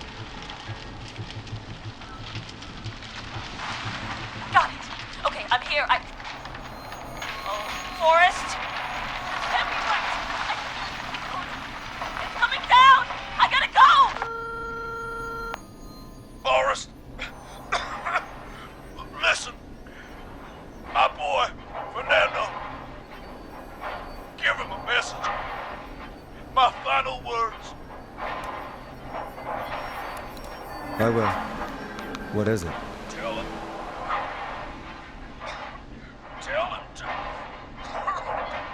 Tell him to study Kung Fu from a real master. And call King Master Robbie's ass! Oh god, Murphy. Poor Fernando is gonna be crushed. Jeez, that's no way for anyone to die. Terrible way to go. Yeah, Murphy. I promise we will stop this. For you and for Fernando. Peggy, it's going to be all... Forrest, we have another caller. Let's not waste time. Welcome to 189.16 The Scream, with me, your host, Forrest Nash. Forrest, Teddy Gallows Jr. here. I just want to say that my thoughts and prayers are with my Gallows Creek neighbors during this awful time. Oh, it's mayoral candidate and scion of the town founders, Mr. Gallows. Are you in danger? We need to be a town of law and order. We need cops who have the tools and funding they need to keep us safe. Okay, Teddy. I know you're an outsider to our little town here, Forrest. But you're really stepping up to bat for us all tonight. I just want to say thank you for taking a swing for Gallows Creek. Jackass. Right. Thanks, Teddy. Now, are you... Teddy, you lowlife! This is not the time to promote your damn campaign! I just want to make sure our town is safe and prosperous. That's why the Gallows Family Factory, founded by my father, Theodore C. Gallows, God rest his soul, which employs over 200... Teddy, unless you've got an emergency, I'm cutting you off. You know what? I do have a problem. A problem that's ruining our town. You know what it is? Yeah, how about the goddamn serial killer? The problem is that woman, our current mayor, Linda Cartwright. Oh, here we go. She just isn't one of us.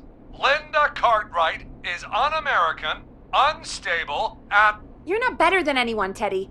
Just because you inherited half the town. Your producer sounds a little unstable, too. Don't you dare speak to me that way. Cut him off, Peggy. I can guarantee this kind of thing will not happen when I take office. The moral decay of... And that's enough of Teddy Gallows Jr. for one lifetime. I always feel disgusting after hearing him talk. Just play an ad, Forrest? I need a minute. We'll be right back after these messages. The world-famous annual Gallows Creek Harvest Festival is back! We got it all out on Giblet Field. We got the Little Miss Harvest Pageant, Princess Harvest Pageant, Harvest Queen Pageant, Cotton Candy, Corn Dogs, Cornhole, Corn on the Cob, Crokinole, Country Music, Can Jam, Jams, Jellies, Jamborees, Juggling, Roller Rickies, Roller Disco Lessons, Praying. We got baby crawling, balloon popping, balloons for sale, beard contest, horseshoes, hayride, hay toss, hey you there, safe donkeys and ponies, apple bobbing, firearm, fireworks, funnel cakes, fried dough, seed spitting, sand licking, cracker cramming, and cat shop. And fake tattoo, face painting, puppets, petting zoo, amazing maze, square dancing, story swapping, spelling bee, quilting bee, and sewing circle, pie eating, lawnmower racing, hot dog eating contest, flower contest, and of course our famous gourd measure-off. The festival is brought to you by Mayor Linda Cartwright, sponsored by Gallows & Sons Factory, and dedicated to the memory of Garrett Miley, tragically taken from us last festival. I can see why it's world famous. It's a highlight around here, Forrest. Oh, I am sorry to hear that, Peggy. All right, folks, welcome back to the show. We have a note from my producer. That's right. Come find me at the Harvest Festival tomorrow to grab your choice of a K-Fam mug, sticker set, or poster. Let's see what our next caller would choose. Caller on line 1. Hello, caller. You're live on The Scream with me, Forrest Nash.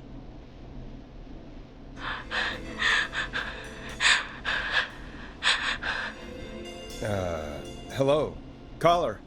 Who is this? I need the police. I'm Forrest Nash. I'm standing in for 911 tonight. What's wrong?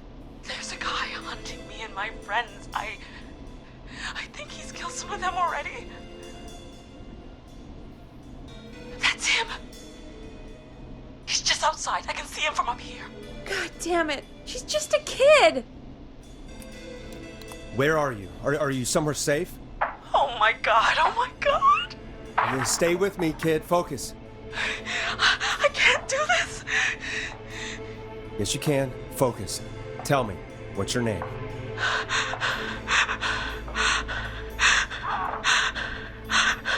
Sweetie, you can do it. What's your name? Carrie. Good. Carrie, listen to me. We're gonna get you out of there. All right? Now, where are you? The old murder house. Upstairs. I'm at the end of a hall. There's a bathroom, a couple bedrooms, a closet. Oh, he's coming. Where should I go? Go to the closet. Okay, I'll...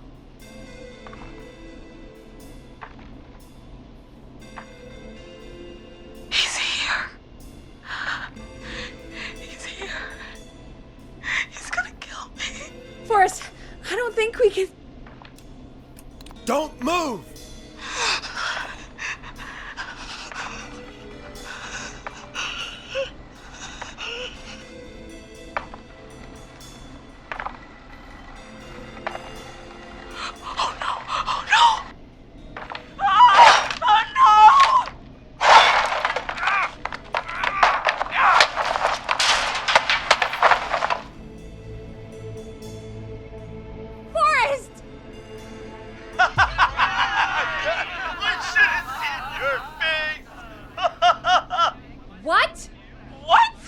What? Are you kidding me? Okay, what the hell is going on here? Oh, who's on the phone, Carrie? The cops? It's just a joke, jeez. Wait, isn't that... Jimmy, that wasn't funny, you sicko! Of course I called the cops, but some guy just answered instead. What guy? Forrest Nash, what the hell are you all doing? It's prank night, old man. We're just having fun. That's the kid! The kid who called in earlier pretending to be the whistling man. That's it. I'm out of here. Jimmy, this is a pretty sick thing to do. What? It's whistling night. That little idiot. Whistling night? It's a stupid tradition. Especially stupid since that one kid died back in... Would you take off that stupid mask if it's hard to breathe? Who's under there anyway? Is that you, Seth? Idiot! Seth is right next to you. That's, wait. Oh no. Who are you? Oh no, man!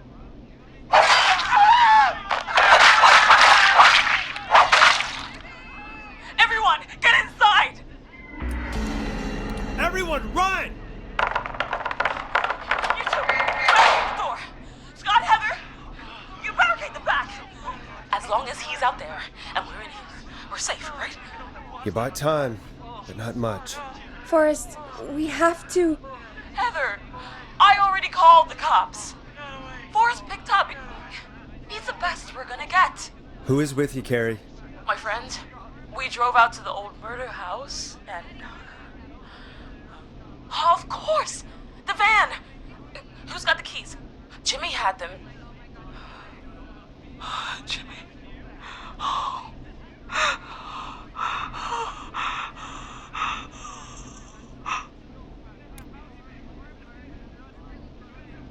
I'm sorry about Jimmy. Thank you. This is crazy, Forrest. We'll figure something out. Between all of you, there's gotta be a way to beat this. Just sit tight, okay? Heather, shut up. If we do that, we're gonna get killed. If only Jeannie were here. Jeannie? Jeannie McPherson? Our intern Jeannie? Yes. She's my best friend and the smartest one out of all of us. She stayed in tonight. Forrest, listen. We'll see what we can come up with, and, What? Scott, you're not any good at... And...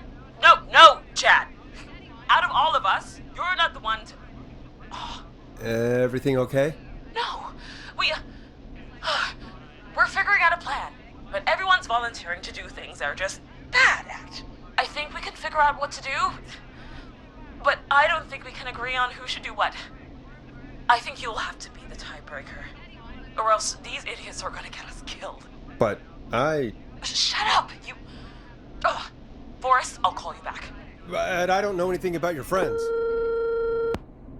Ugh, these damn kids never learn. Are you okay?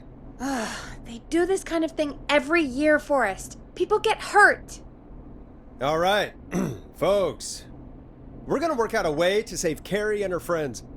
This next one goes out to all the trapped kids out there. I know him. You love him. This is Roddy Snatcher with his new single, Final Breath. Peggy, you mentioned something about their friend working here? An intern? Yeah, Jeannie. Seems a nice enough girl, but a bit head in the clouds, you know? Not sure why we took on an intern. We really didn't have the office space for one. Poor thing got tucked away in a dark corner somewhere downstairs, I heard. All right, I'll go see if I can find her desk. Hopefully she has something we can use.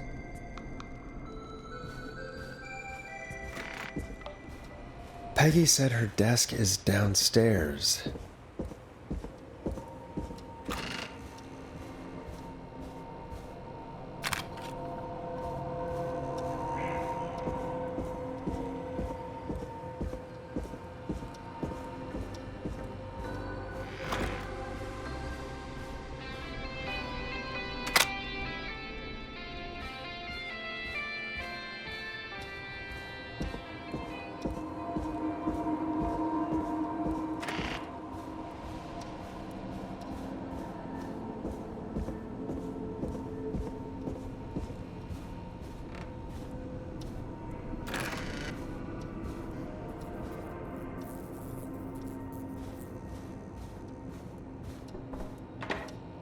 need a key to get in there.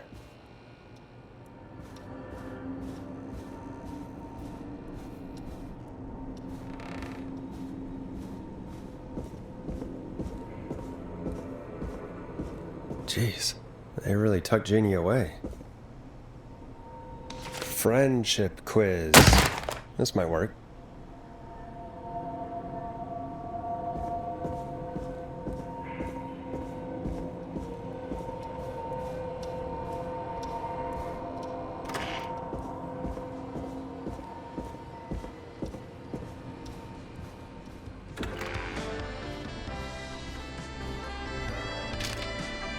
Hey, you find anything that'll help us out?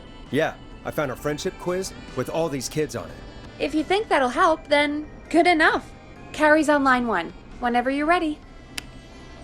When you're ready, shut the music off. This is Forrest Nash, back again with an unlucky caller on this unlucky night. Carrie, are you there? Yes, we've got a plan, but we can't agree on who should do what. You want me to be the tiebreaker? Exactly. I'm ready. What's the first step? Okay, first things first, we'll need a spotter. Someone who can keep an eye on the killer. We'll need someone on the roof. It's gonna be a hard climb. We're deciding between Heather, Kyle, and Hot David.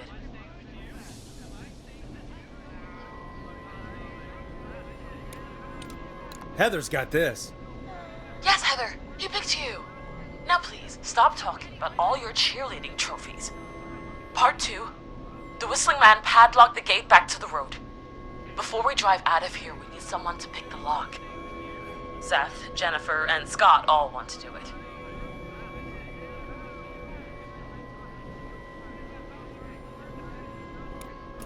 Jennifer.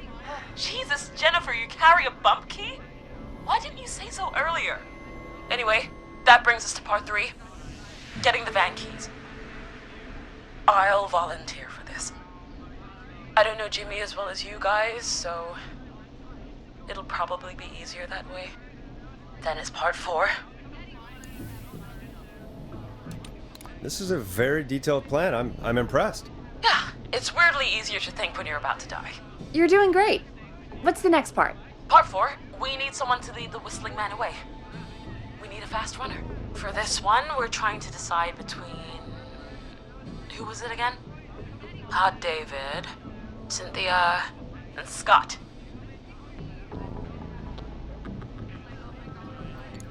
Hot David. Yeah, you do spend a lot of time running shirtless. You got this, Hot David. Sweet. Okay, let's recap. We get the eyes on the roof. A runner distracts the killer while we grab the van keys and pick the lock on the gate. Now the tricky part. The getaway.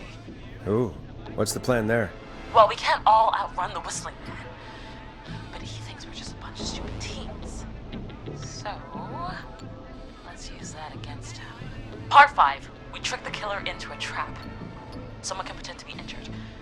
Who would make the most believable bait? Who you got? We got Lisa, Tammy, and Cynthia.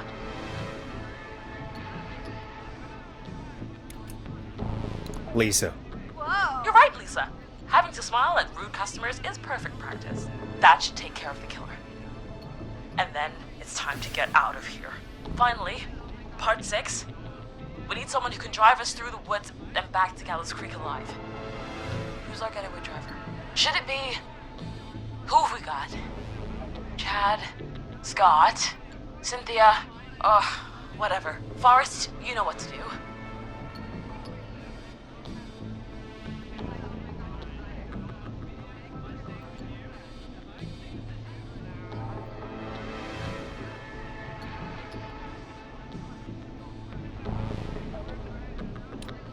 Scott. I know we all love watching American Skid. Yes, Yeah. Just do what they did in the movie. Thanks, Forrest. We'll just take a few seconds for ourselves, and then it's go time. Sounds good. Talk to you in a sec. Good luck, Carrie. That actually sounded like a pretty good plan. Impressive as hell, right? Damn straight.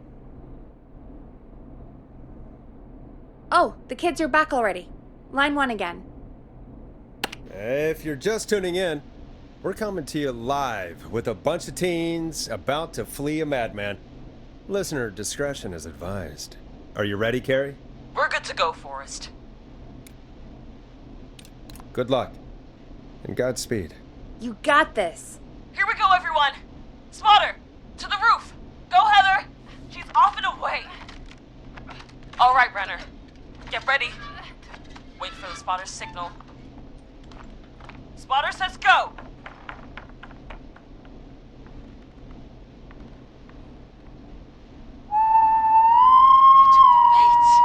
Lockpicker, go! I'll get the keys off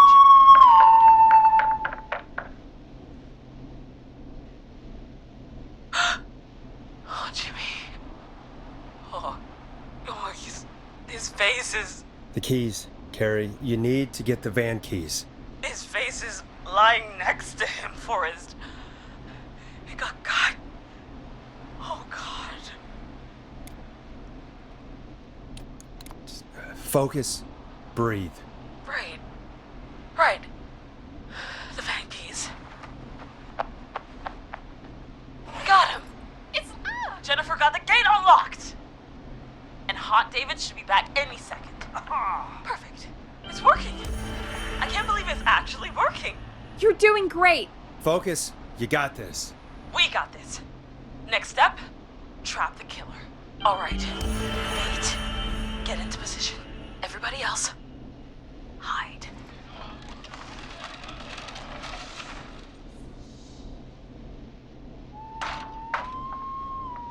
Okay, performer. Now, act like your life depends on it. Oh. There he is. He's buying it.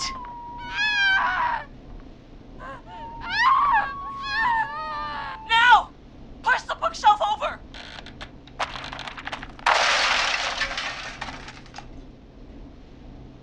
Oh my God! He went through the floor! Spotter! You need to climb down now! We gotta go! She's coming down. And yes! Heather! Quick, everyone to the van. Driver, take the keys.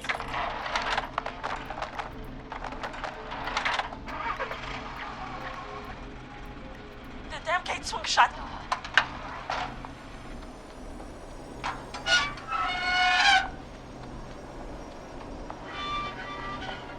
Huh? What? It won't stay open. I'll hold it.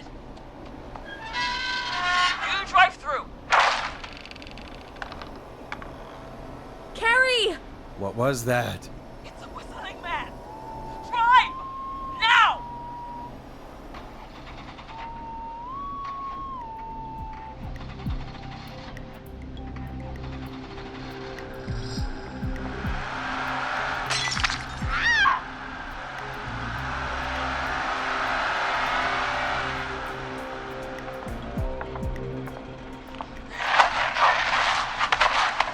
Let me go! Just go! Just drive! Oh my God. Please, no! No!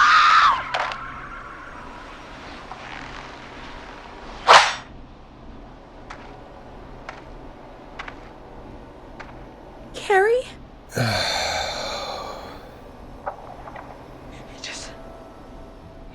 He just stared at me. Carrie! Carrie? Just stared at me and walked into the woods. I don't understand. Thank God you're okay. Can you get somewhere safe?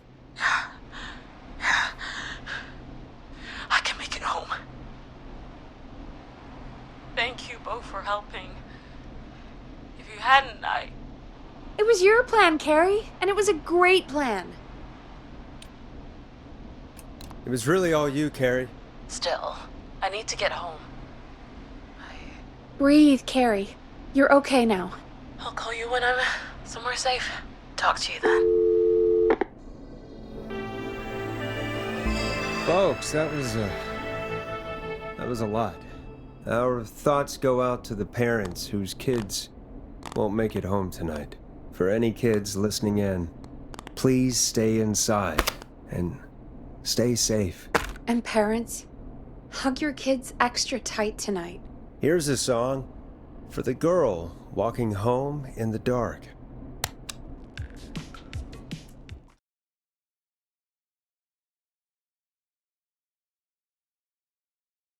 Hey, we had a call come in. Okay, Forrest, shut the music off. Forrest Nash here. Listeners, we've got another caller live on 189.16, The Scream. What's on your mind, caller? Hey, Forrest. I just wanted to phone in and say that I think I speak for everyone when I say that you're providing a real service for Gallows Creek tonight. It's cool what you're doing, man. Well, I'm just doing my job, friend. Anyway, tell me about yourself. What's your name? Are you keeping safe tonight? Yeah, man, I'm good, thanks. I'm at my roller rink, trying to get everything ready for the Harvest Festival tomorrow. I had a guy from Starling Security here earlier installing the Starling 4000 system, so I'm a little behind. As for my name, my friends call me Roller Ricky, and I now consider you a friend, my man. We're friends now, huh? Well, that's kind of you to say. Thanks. Yeah, man. Sounds like roller skating is more than just a job to you. So is this vocational? I wasn't always Roller Ricky. Once upon a time, believe it or not, I used to go by just Ricky. Yeah, back then, things were pretty rough. I used to roll with a bad crowd. Not all bad, but there was one guy. Anyway, some bad stuff went down. I harbored a lot of guilt for a long time and turned to the bottle. I didn't really talk about it or even know how to talk. It's just how it was. That bottle took the best years of my life. Or so I thought. It's never too late, Roller Ricky. How did you turn things around? I joined a support group. I opened up about my problems, and sharing that burden just took so much weight off. It's a long story from there, but I found roller disco. I learned how to have fun again, cutting loose and making shapes. Now whenever I get down, I get down. I'm finally free from it all, man. It's important just to talk to somebody. That's the first step. Ain't that right, Max? Aw, hello, Max. Well, he certainly sounds like a good boy. Max is my emotional support dog. He's a rescue dog, but I always say he's the one that rescued me. He's the best dog a guy could ask for. Of course, the first thing I did was teach him how to skate. He's better than me now, a real pro. Max can skate? Yeah, man. At first they said it couldn't be done, and then they said it shouldn't be done. But Maxie loves the rink, man. Is that another train, Maxie? Maxie loves trains, man. He's even got that special how to greet them. It sounds like you two make a great pair. Maxie appreciates all the positivity you're throwing out, my man. You know, I'm actually hosting free skating lessons tomorrow at the festival. I think it's a great opportunity to give back to the community. Man, all this talk of skating's got me itching for a boogie. Before I switch my radio off for the night, could I request a song for us? Something I can groove to, you know, something funky.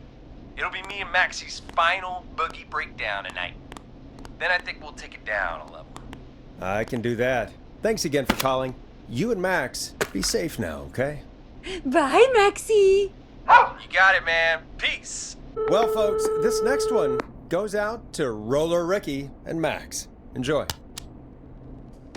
I really needed that call, you know, after everything. Yeah, I get that. He talked a bit much for my taste, but it is inspiring to hear somebody come back from the brink like that. Yeah, that's what I meant. You were thinking about Max on skates, weren't you? Well, would you look at that? Another caller on the line. What are the odds? Better take it. Time to turn the music off. Welcome back to 189.16, The Scream. This is Forrest Nash. How are you tonight, caller? I'm doing okay. I made it home safe. Gary! Hey, I just wanted to thank you for doing what you could earlier. You know, even though not everybody made it, and, I don't know. Hey, it's okay. You were so brave earlier. You're safe now. I wanted to ask you why he didn't... Why am I... Why what, Carrie? Why did he spare me? After what he did, why let me go?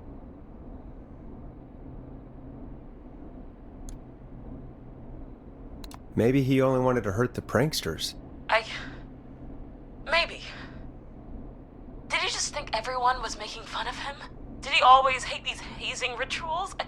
I mean, if he did, why wait all these years to...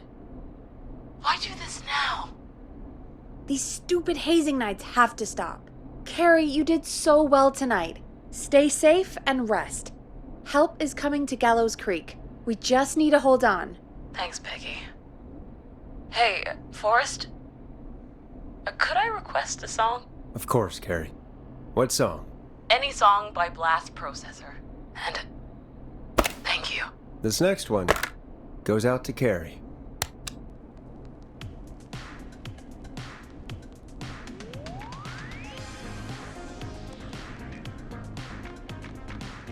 You know, what Carrie just said has really got me thinking. About what? The whistling man left her alone. Why? There must be a reason. When it comes to masked whistling killers, I don't think a reason is a key part of their process. Well, it's something to consider. I need to take a break. If you want to stretch your legs, now's the time. Just hit the Peggy button when you want to get back on air. Let's get going, Peggy. Alrighty, we could run another segment or... Scratch that, Forrest. We have a caller. Okay, Forrest, shut the music off. You're through to 189.16, The Scream. What's your emergency? Hello again, Forrest. Oh, that call with the teens was awful. Those poor kids. Still, I'm glad the girl didn't get hurt. Thanks for your concern. Are you in trouble? What's on your mind? I wanted to ask you again to play my song, Forrest. You said you were gonna play it, but you didn't. Your name was Dawn, right? What, Peggy? Yes. Oh, well remembered. My name is Dawn, and I wanted to ask you again to play my tune, Forrest. Long Ride Home?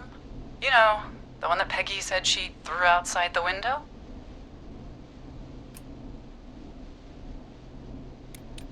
I'll play a track for you, Don, but maybe pick another one.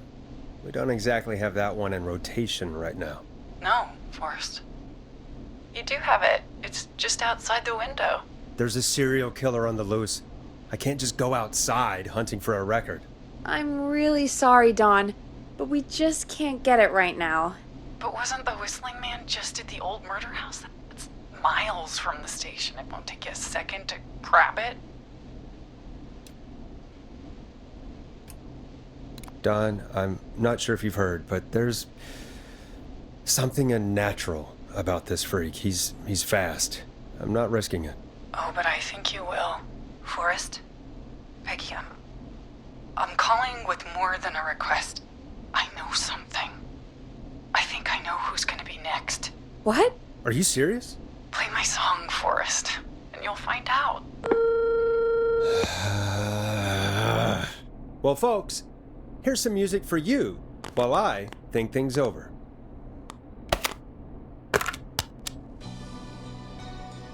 Here comes one of my favorites. Is she serious, Peggy? She's serious about hearing that song, that's for sure. Peggy, I mean, is she serious about... I don't know, Forrest, but we don't really have a choice, do we? If she's telling the truth...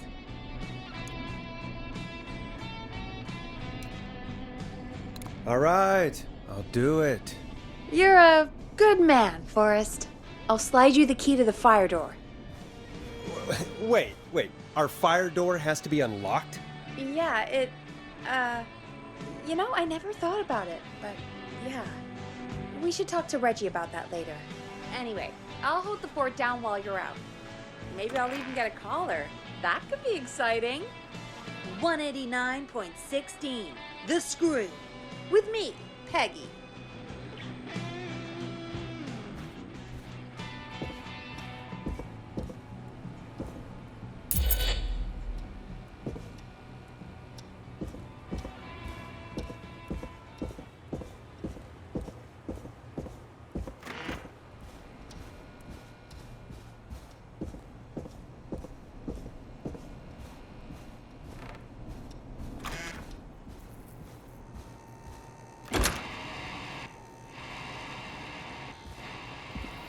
You know, I hope she'll be happy when I'm brutally murdered by the Whistling Man. Out here, in the open, alone.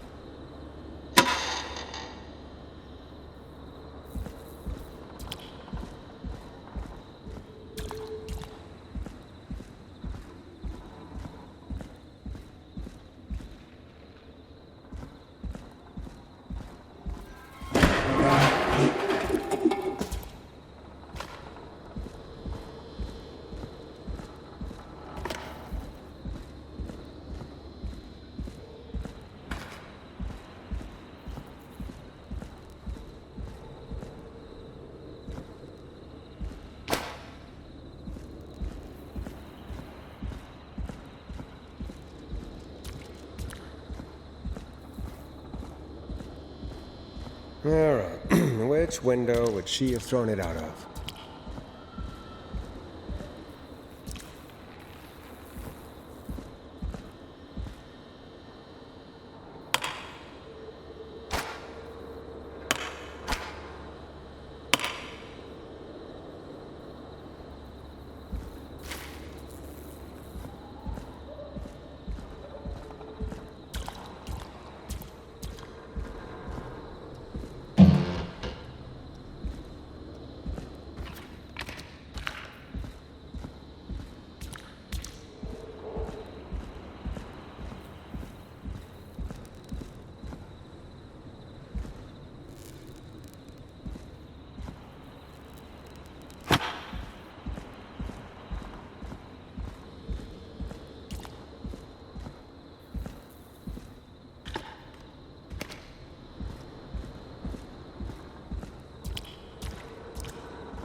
Here it is. Long ride home.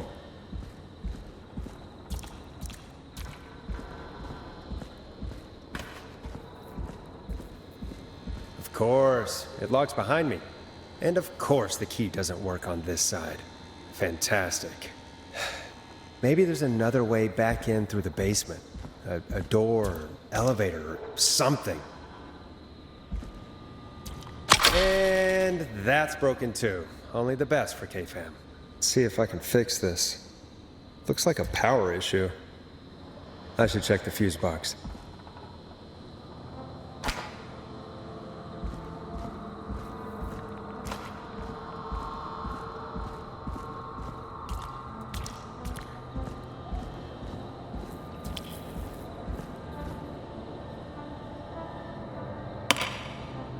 Looks like I'm gonna have to hunt around for some new fuses. Nah, that's not right. Do the fuses add up properly?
Bingo!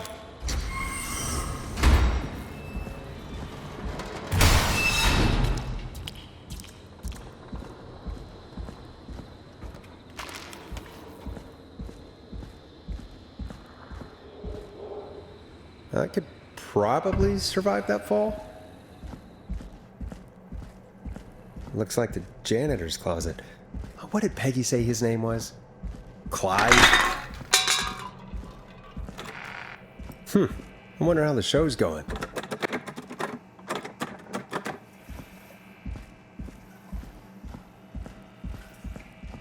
God, please let this be the last locked door.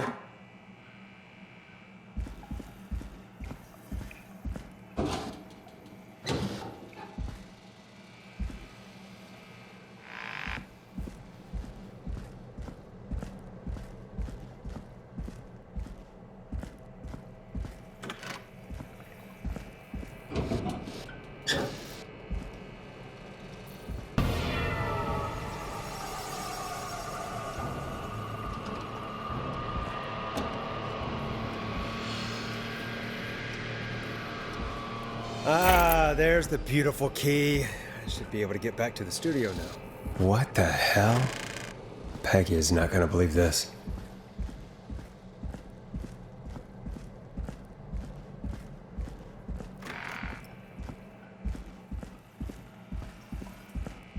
Yes!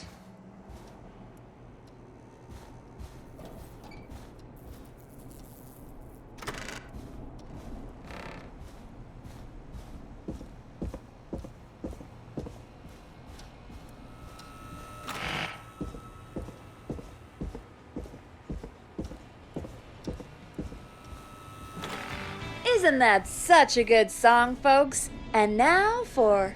Jesus, Forrest, you've been gone for ages. I thought something had happened.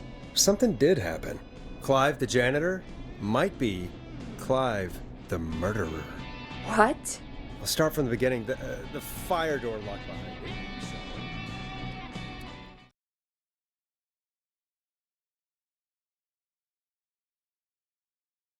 Why did you heave that thing all the way up here? Because the basement's creepy as hell, and I don't like standing around down there. Fair. All right, let's run through this again. We have a creepy board you found in a creepy basement, made by our creepy janitor, who you think is the creepy whistling man. Yep. And on the creepy board are the names Chuck Brody, Kim Walker, Rebecca Allen, and Aunt Williams. Correct. And you think one of these people will be the whistling man's, Clive's, next target. That's right. And we've got to find him. You said there are 4 locations listed there too? The hospital, the power station, the gas station, and the trailer park. Clive must think the target is at one of those locations. Forrest, you're gonna have to figure out if any of the potential targets are at one of these locations tonight. Hit the button if you need any help.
How's it going?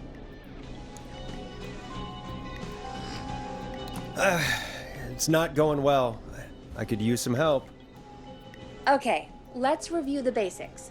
We need to work out who the next target is. There's 4 locations, right? And 4 people. We need to figure out if anyone is at any of the 4 locations tonight.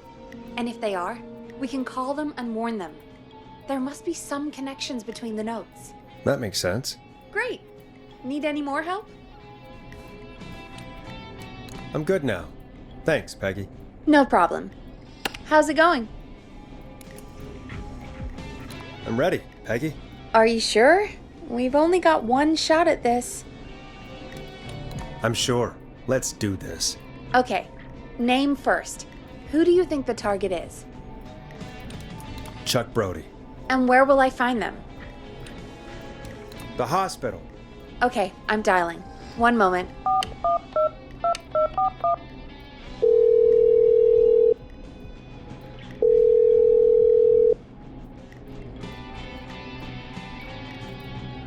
Forrest, I'm through to the hospital, but they say there isn't anyone by that name there. What? Then who? Jeez! It sounds like something blew up. He's using bombs now? Oh my god. The call board, one moment. Forrest, I'm getting so many calls. Just let me... I'm gonna take us off air for a moment. Peggy, what's happening in there? Peggy. I'm back. He blew up the gas station, Forrest. Okay. I spoke to the fire department and the hospital. The fire department is useless now, as you know. And, the hospital's only ambulance was at the gas station. Forrest, you've got to say something on the radio. You have to tell the town. I'm putting us back on air. Now. Gallows Creek. I don't know how to tell you this, but, the gas station's been bombed. Please, everyone, stay safe, stay inside, and... Oh, just bring us into some music, Forrest. Here's some music while we regroup here on KFAM 189.16, The Stream.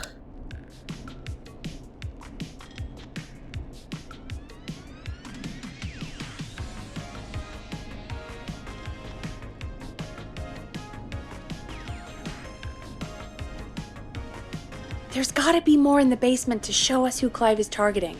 And if that's the case, we can get ahead of him. Stop the killings before they can happen. Forrest, we need to go back down. By we, you mean me, right? Yep. Like I said, I need to handle all these calls. Maybe start with that creepy mannequin room you mentioned before. I still have a lot of questions about those, by the way. Me too.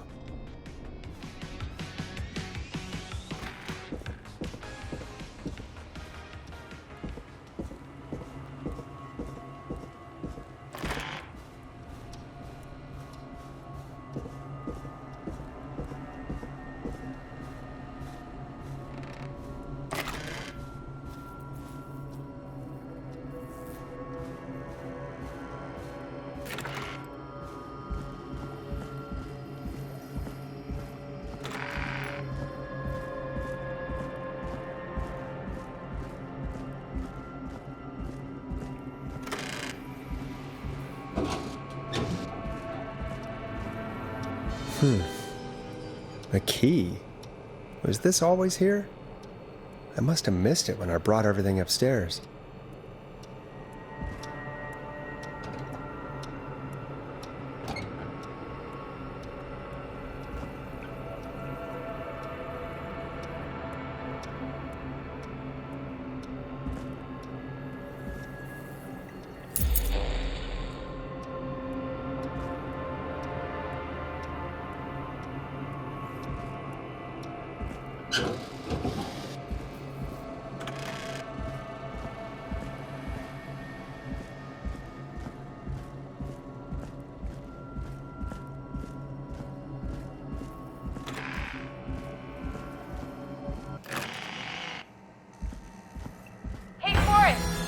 Peggy, give me some warning before yelling down the intercom.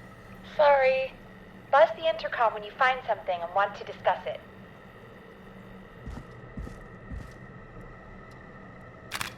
Peggy, I've found a tape and a map down here. A map of what?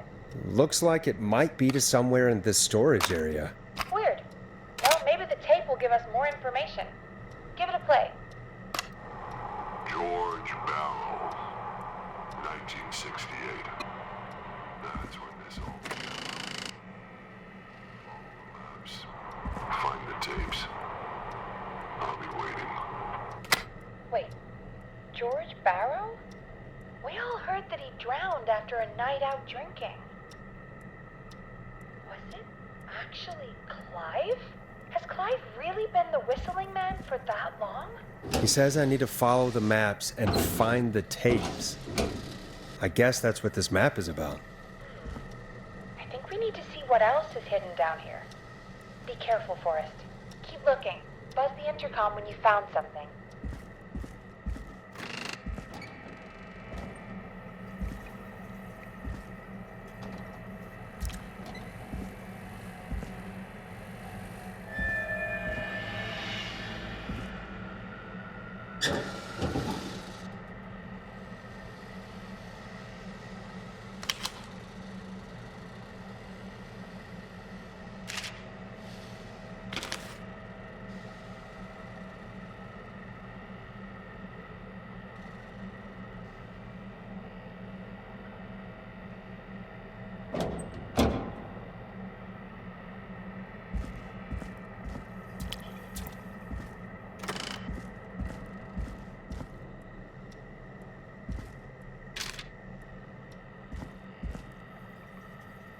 Think you found everything, Forrest? I think there's gotta be more down here. I need to find all the tapes. You think so? How much did Clive hide down there? Well, if there are more tapes, then there must be more maps to follow, right? That seems to be the case. All right then. Buzz the intercom when you find something and want to discuss it.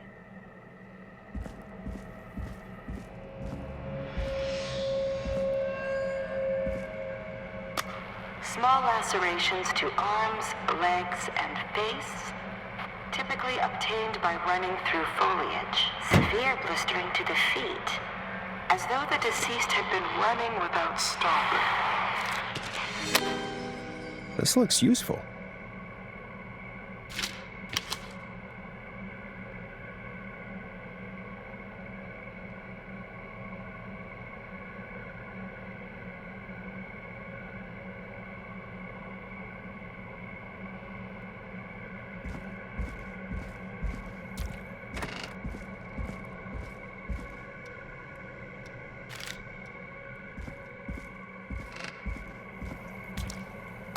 Time of autopsy is 7 a.m. Cause of death is asphyxiation from drowning. The degree of rigor mortis indicates that the subject has been deceased for 5 hours. That puts the time of death...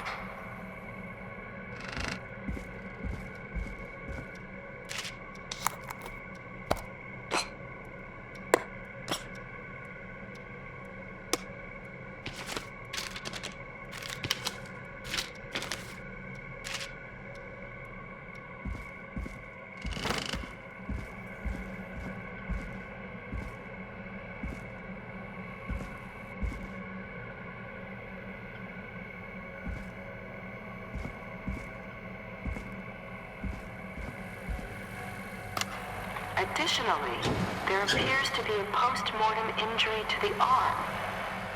It looks like it was trapped in a car door.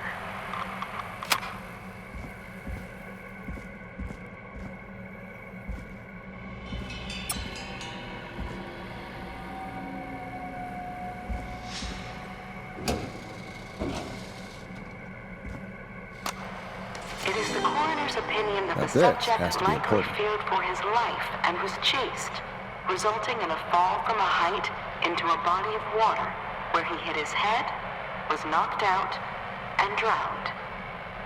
Following that, he was moved. Dr. Sullivan, we need to have a talk. that recording. Shut it off.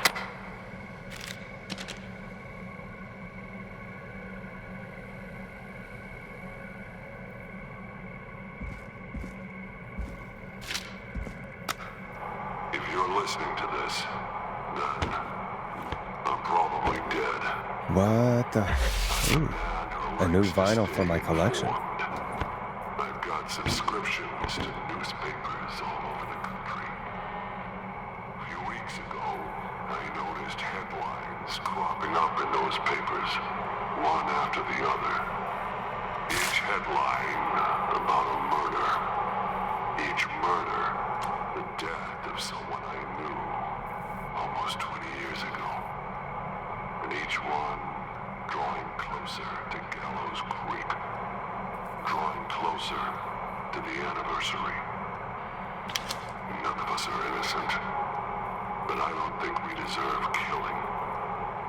All I hope now is that I can save some folk from the worst, that I can, I don't know, do something to make up for what I did back then, I guess. I didn't kill anyone, mind you, but that's past mattering.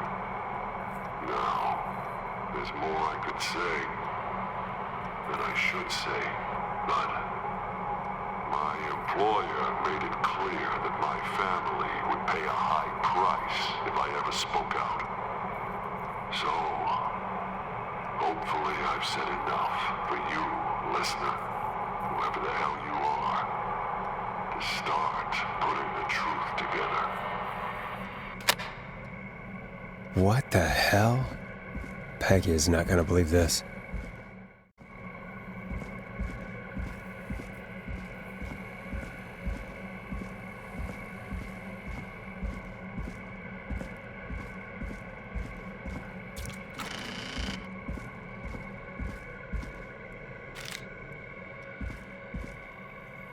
What have you found, Forrest? It's an autopsy tape. Doesn't say for who, but I think it must be for George. Poor George. He was so young. Something's bugging me, Peggy. What do you mean? I swear I recognize the voice of the woman talking on the tape. I just can't place it. Seriously? Do you think you've met her before? I don't know. I mean, I just got here recently. I don't know. Found another tape. It talks more about how George died. What did it say? It sounds like he was running for his life. Sprinting through trees and bushes, getting cut up all over. What would drive someone to do that? I'm not sure yet. I found a tape that introduces a new detail to the story. Post-mortem injury. Apparently, his arm got caught in a car door. A car door? Yeah, after he died. How do you suppose they can tell? How can they tell? I'm a radio producer, not a coroner. The written report I found doesn't mention it at all. How did his arm get trapped in a car door after he died? Unless he got it when the police collected his body? I guess someone else must have moved him, after he was dead, to where he was eventually found. But the report, what is going on here? I found a police report. Mentions a friend from earlier, Sandra Sharp. Sandra. The jazz runner? That's right. She found George's body washed up at the reservoir. The reservoir? Yeah? What's strange about that? George got cuts from running through foliage, right?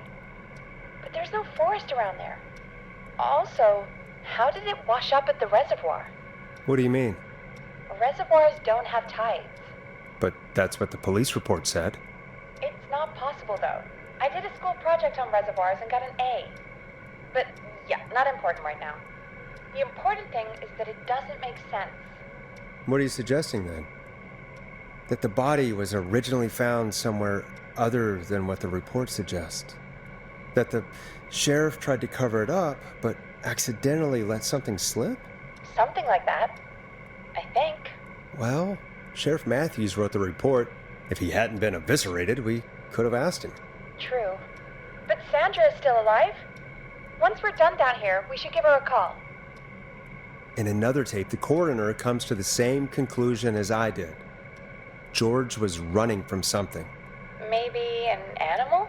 Maybe, but then there's this next bit, where the coroner thinks he was moved post-death. So she agrees with us. At the end of the tape, someone burst in and demanded the doctor, Dr. Sullivan, to stop recording. Dr. Sullivan. Wait, Virginia Sullivan? She was her caller from earlier. Well, then our caller was involved in a conspiracy around this boy's death. If only she had made it. Then we might have learned more about what's going on. It's okay. We did what we could.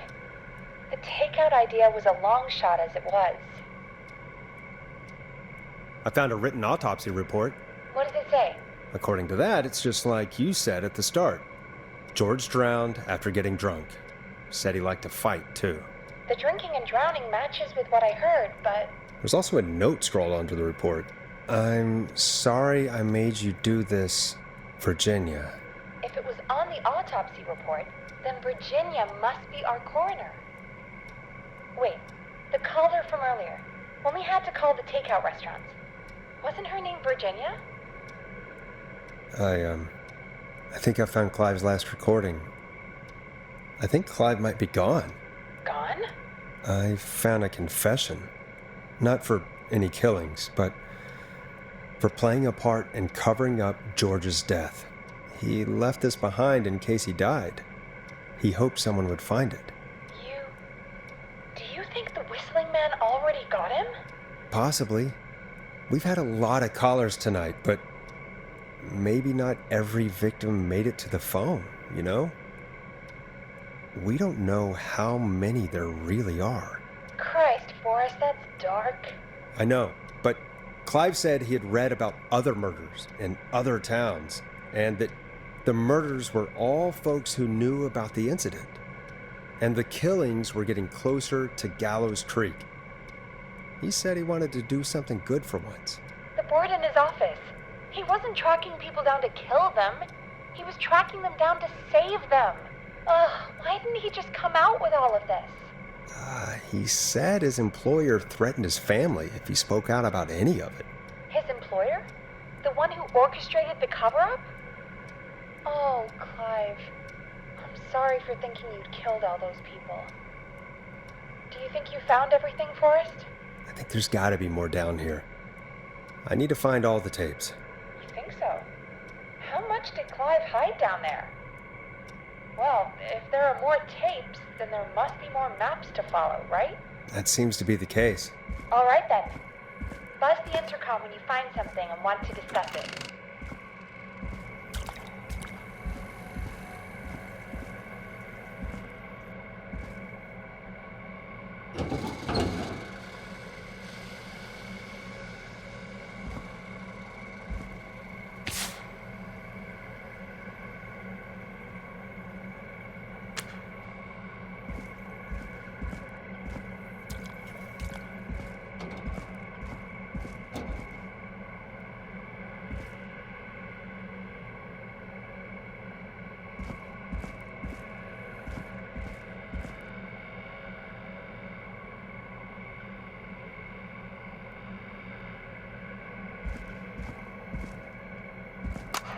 Preliminary toxicology results shows no signs of inebriation.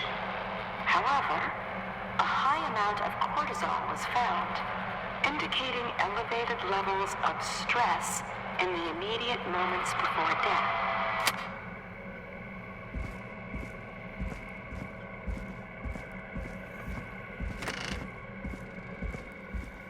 What have you found, Forrest? There's also a tape about a toxicology report. There were no signs of drinking or that he was on anything. What? But everyone said he went swimming drunk and drowned. It was in the newspaper and everything. Right? But we already know the official written report was a lie. We do. Why would the official report lie about how he died? The report lied because someone wanted a closed case. Because they didn't want anyone to look into his death. Do you think you found everything? I think so. Forrest, what's going on here? Someone wanted that boy's death to seem like an accident. And they hired Clive to make it look that way. come back upstairs when you're ready. We need to figure out our next step.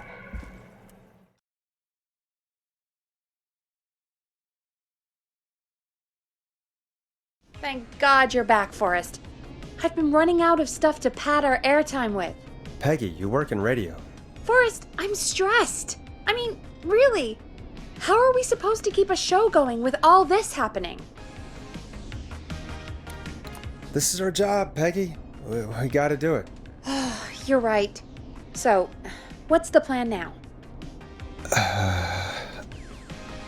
Well, we know Sandra was involved in George's death. Do you want to call her?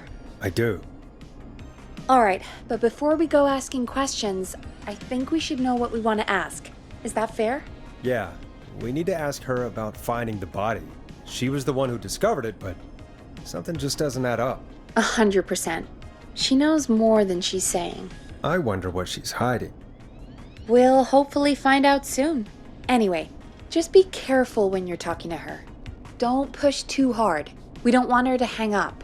I'll be careful. All right, calling her now. Hopefully she's at her jazz studio.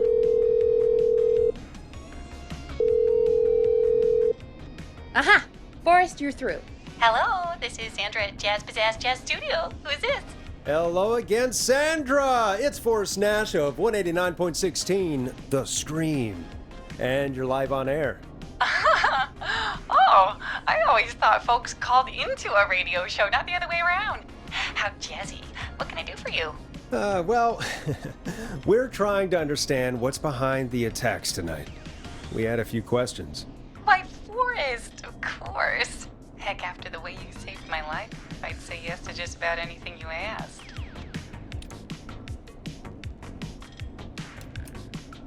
Really? Well, that sounds nice. I might just call you back tomorrow then, too. Oh, you got my number. But what about tonight? Is there anything you want to talk about right now? Remember why we called, Forrest? Of course. Do you know why the Whistling Man might have targeted you? Ha! As far as I can tell, he's just a knife-wielding psycho with superhuman cardio. He'd have chased after anybody. Right. Well, we think he might be chasing specific people. People who know about the death of a boy named George. Oh, I don't know anything about that. Sorry. Sandra, we know you found George's body. We have the police report. I don't know what you mean. It's okay, Sandra. We know. You do? You know about? Yes. Of course. This studio is my life. After I found the body in the river, I couldn't lose my studio. Do you understand? Sure. I understand. When the rent just kept going up, he said he'd stop if I just needed to keep quiet. And everything would be okay. Sandra? Who was he? He said if I told everyone I found the kid in the reservoir instead of the river,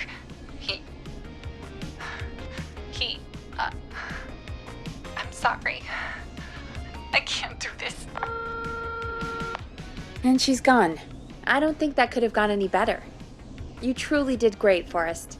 Well, folks, if anyone out there has any thoughts on what's going on tonight, please call in. That's good timing. We've got a call waiting just this second. Welcome to 189.16 The Stream with me, your host, Forrest Nash. Hi, Forrest. I know this is really out of the blue with everything happening tonight, but I wondered if you could send a special birthday message to my uncle. You know what? I'd welcome a change of pace. I'd be glad to. Thank you, Forrest. He's my Uncle Ronnie. His first name's Peter, but he never liked his name. But since he always had salt and pepper hair, even as a kid, can you believe it? Folks always called him Pepper. Thanks for the history lesson. Is there anything besides happy birthday you would like to say to Mr. Pepper? Oh my God damn it!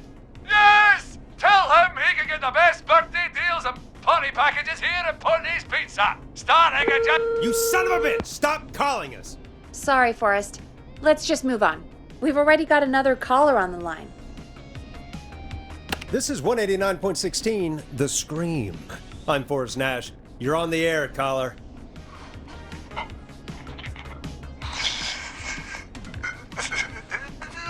Caller.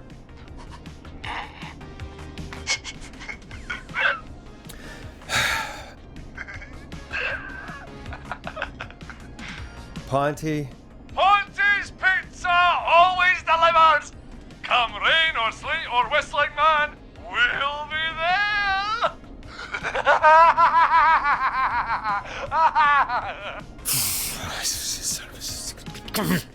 Forrest?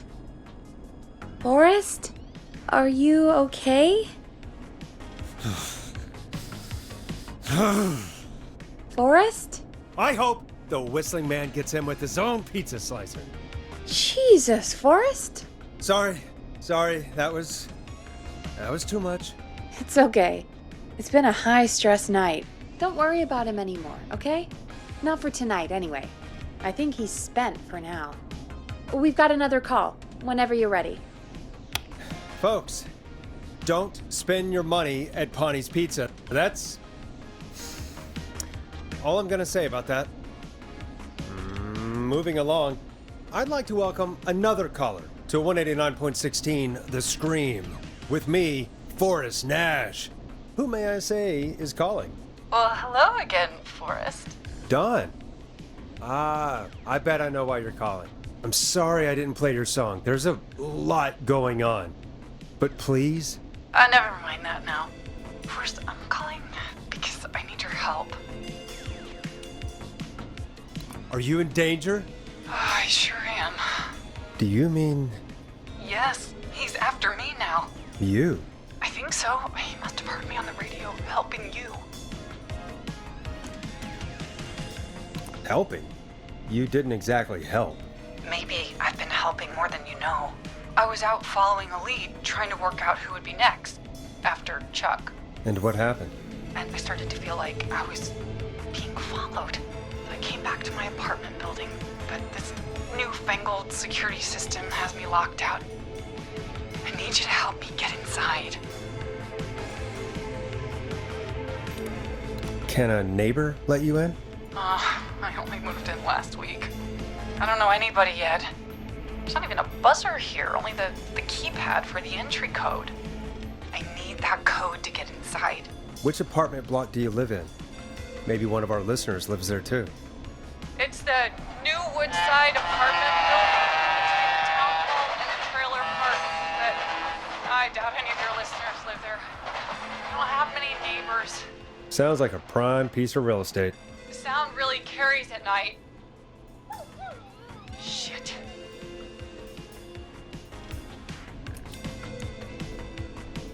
Sounds like a noisy part of town. It is. Boy, I wish he'd muscle that thing in. Oh. And now he's blasting David Scopo out of his window. This night can't get any. It's coming down the street. I don't think he's seen me yet. Forrest, please. I need your help. I need the code for that security system, or I'm gonna die. What's the name of the security system? There's a sticker on the box. It says Starling Security 4000. There's a keypad, and it looks like it wants a 6-digit number. 6 digits. Sounds like that would be hard to remember. Yes, very hard, especially on a night like this. Yeah, of course. Don't worry, Don. Thank you, Forrest. I knew I could count on you. I'll sit out of sight. Call me back soon. All right, folks. Here's a little tune for you all to enjoy while I try to break Dawn into her apartment. You were pretty quiet there, Peggy. Forrest, was it just me, or was there something... Yeah, it wasn't just you. Something was weird about that. Yeah. Well, tell you what. We have a Starling 4000 or whatever here at KFAM. Clive bought one for the station. Maybe we can find something to help. Well, I'm not sure who. But to help someone.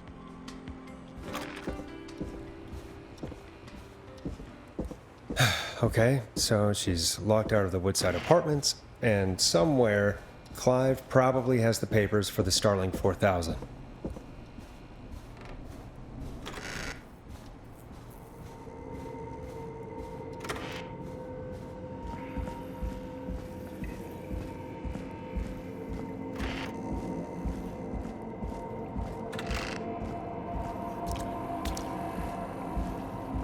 Starling 4000 user manual. Ah, these codes should come in handy.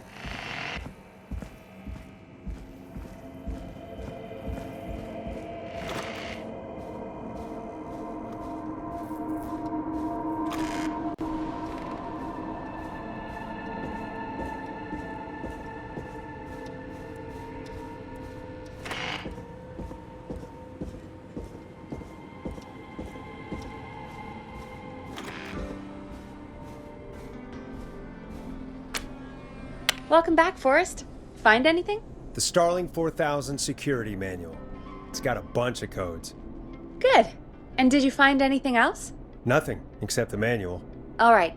Well, I'll get Dom back on the line then, Forrest. I'll let you take it from here. Thanks, Peggy. When you're ready, shut the music off. Line 1, whenever you're ready. Don, are you there? This is Forrest Nash from 189.16, The Scream. Oh, thank God you're back. I'm so afraid. What's the code to the gate?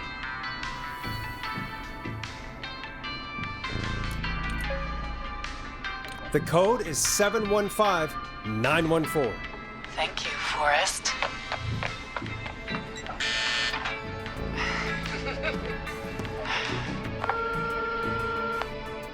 Forrest, what did we do? I don't know, actually. Guess we'll find out. Forrest, there's another call coming in. Evening, caller. You're live on... Forrest! The psycho's somewhere in the roller rink, dude. I just saw a shadow. Goddamn, how do you even get in? You've gotta help me, man. Forrest. Maxie, no! Come back! I can't find my rifle, man. I don't want to hurt anybody, but I can't let anything happen to... Maxie! Maxie! Maxie!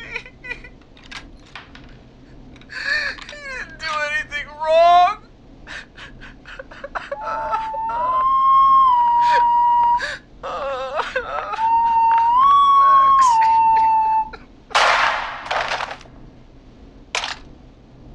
Thanks again, Forrest. Oh, God, poor Ricky. Okay, Gallows Creek. Here's some music while we process what just happened. So, the whistling man is a woman? I know. I can't believe it. She called up. You spoke to her multiple times.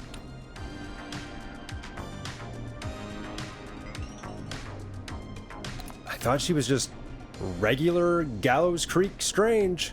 Really, Forrest? Why do you think she requested that song?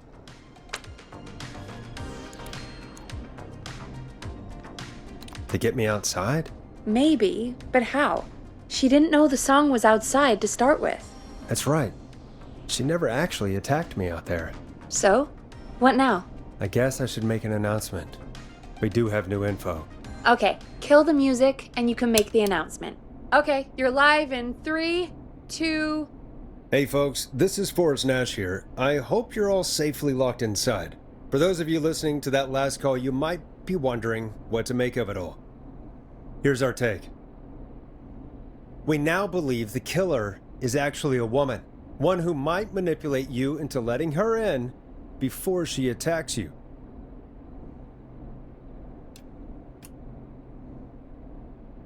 I'm sad to say, but it's time to trust no one. The killer was calling themselves Dawn. This could be a fake name. If anyone needs help or you have info on the killer, please call in. You folks have my new number, right? It's 911. Hopefully, our next caller can help shed some light on our killer. Hey, we had a call come in. Okay, folks, time to take a call. This is Forrest Nash, and you're listening. Please help me. My name is Casey Moore. I'm at 25 Nancy Drive. My best friend's been stabbed. He's bleeding everywhere. I don't know what to do. Please help me. Easy. Take a breath. Relax. Okay. We'd been out at the reservoir.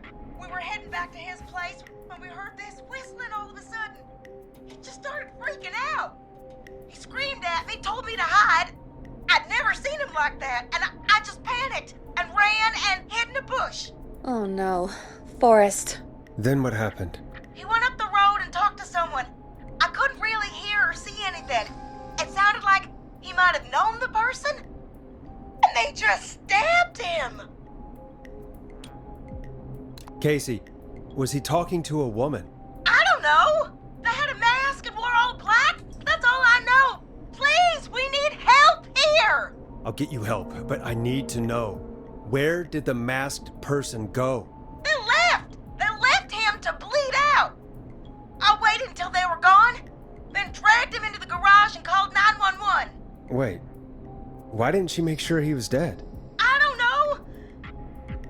I think I heard them say something like, "It's not so funny now, is it?" before they left, but please, he needs to get to the hospital. I can't drive, so we need an ambulance.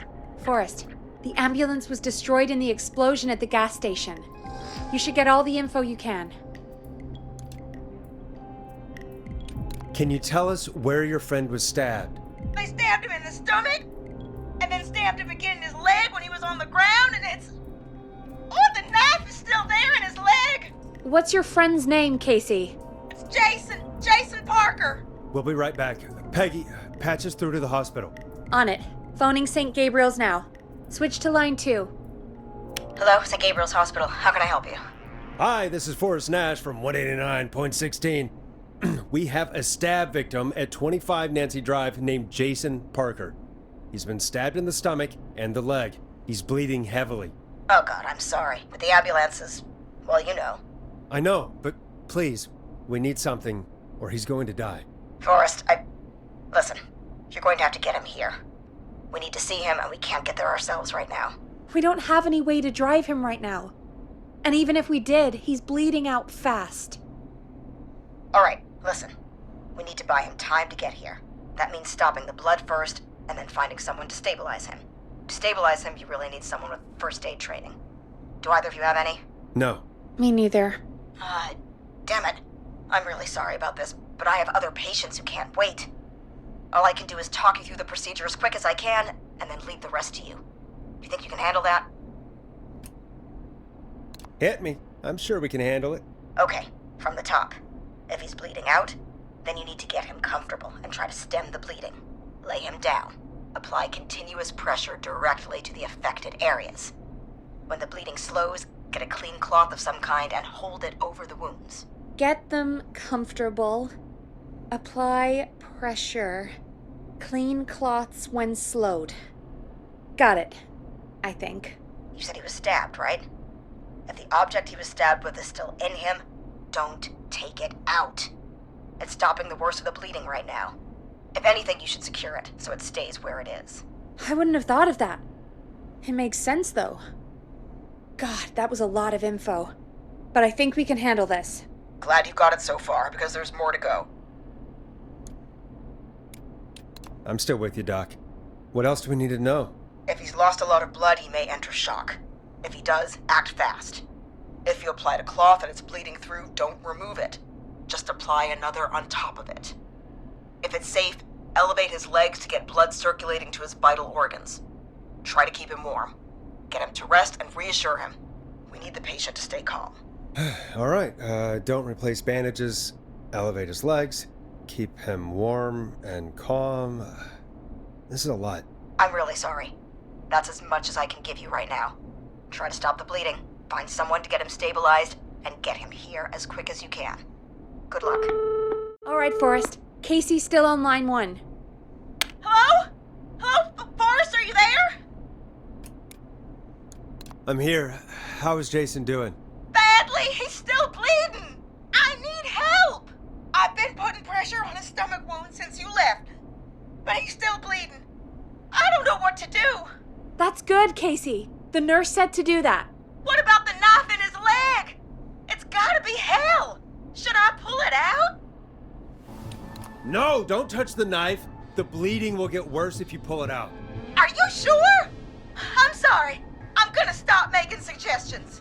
No, don't worry, Casey. We're a team here. We're all going to get Jason through this.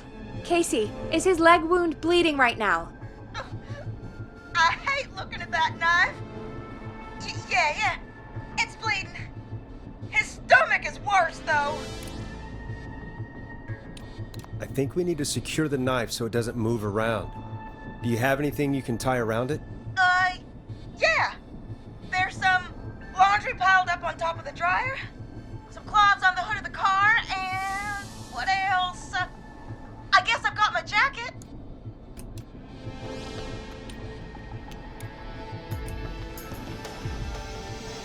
Sorry about this, Casey. I think it's best we use your jacket. It's probably less likely to bleed through. It's just a jacket. Give me a second. Here we go. I'm sorry, Jason. It's secure. I'm putting pressure on his stomach again. I'm starting to think we might make it. Forrest, can I have a word? Now isn't the best time, Peggy. Can it wait? Forrest, it's kind of important. All right. Give me a second. Casey, I'm going to have a quick word with Peggy. Keep putting that pressure on and let us know when the bleeding is under control. You're doing great. But what if something happens? We'll still be here. Just shout if you need anything, and we'll be there. I promise. Okay. I'll wait. Jason, please be okay. What's up, Peggy? We can't stay on the line with her all night. Dawn is still out there. What if other people need us? You're right. She's probably on her way to her next target right now. Exactly. And you heard the nurse. We need someone there with training who can stabilize him. He's got to get to the hospital somehow. She said there was a car there. I know she doesn't know how to drive, but we may not have a choice. Forrest, that's a terrible idea. Never mind hurting Jason. She might get herself or someone else killed. Don't suppose you have any ideas then? I might. A little before you started working here, KFAM did a mandatory first aid training course. Me and Karen missed it because we were away on a producer getaway. You skipped it, didn't you? Never mind. So, how does KFAM's first aid course help us? Casey said they're at 25 Nancy Drive, right? Yeah? Why? They put up a bunch of cheap houses around there about 10 years ago. So a bunch of people here at the station live around there. Do you think any of them could help Casey and Jason? Probably, but I don't know who lives there. And since I missed the training day, I don't know who knows first aid. Could you call them and ask? I don't know everybody's numbers. I've only ever called Karen. Everybody's personnel info is probably in Reggie's office. Got it. I'll look through their files in Reggie's office. It's a life or death situation. I'm sure they won't mind. Right. But there are a couple of problems with that. Naturally. It's sensitive information, so Reggie probably locked it in his safe. Great. Do you have any idea what the combo for the safe could be? Not a clue. Reggie's a serial note-taker, though. Maybe something in his office will give it away. Right. There is something else. I'm not gonna like this, am I? Have you ever heard, "The future is floppy"? Peggy, what the hell are you talking about? I'm talking about floppy disks. Floppy disks are like these futuristic things that have information on them. You put them in a computer and they do something. Peggy, I know what a floppy disk is. Anyway, Reggie decided that the future is floppy and started phasing out our physical records and replacing them with these floppy disks. I imagine it's the same for our personnel files. That's good to know. Since we haven't heard anything from Casey, I'm guessing Jason's okay for now. I'll check out Reggie's office and see what I can find. You'll need a key for that. I'll just slide it under my door now. Thanks, Peggy. I just have to look around.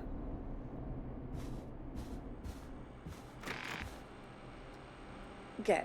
I'll patch my mic down to the office, so you'll hear me over the intercom.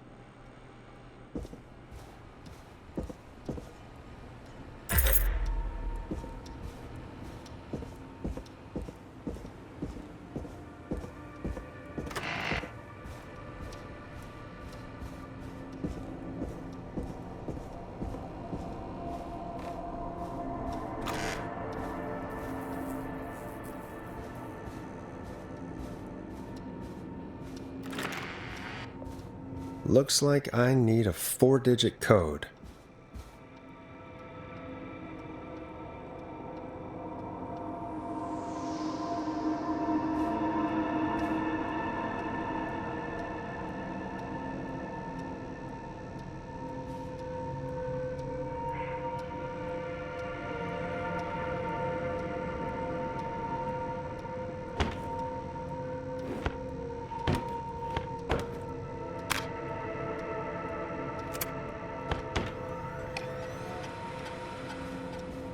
Could this be it?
Hey, Peggy, you there? Yeah, I'm here. Did you find what we need? I can't figure out how to get into this stupid safe. No worries. We still have a little time. Reggie writes almost everything down somewhere. I'd recommend you start reading. I'll have a look around. You're probably right. I'll let you know when I find something, or don't.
Peggy, I still have no idea how to open this safe.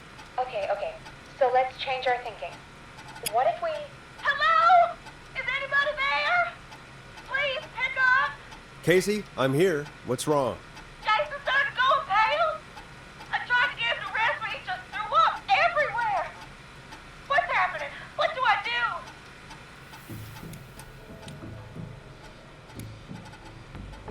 it sounds like he's going into shock. Casey, just stay calm. It's going to be okay. But the breathing seems to slow down. Did I mess up? Jason, I'm sorry. Casey, calm down. You've done everything right. I need you to listen to me, okay? For Jason. What did the nurse say to do about shock? Casey, I need you to elevate Jason's legs. We need to get the blood flowing to his vital organs. Got it. Jason, stay with me. I'm just gonna move you. This might hurt. Okay. I propped his legs up on some boxes. I'm looking at my notes. We need to get Jason as warm and comfortable as possible. Do you have anything you could use nearby, Casey? Yeah. I still have some laundry next to me. I'll wrap him in some blankets. Just give me a second. Sorry.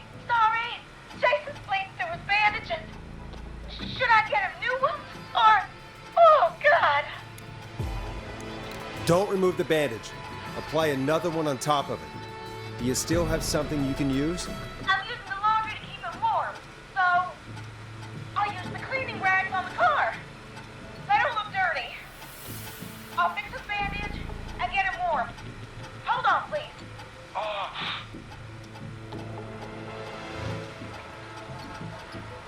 Sorry.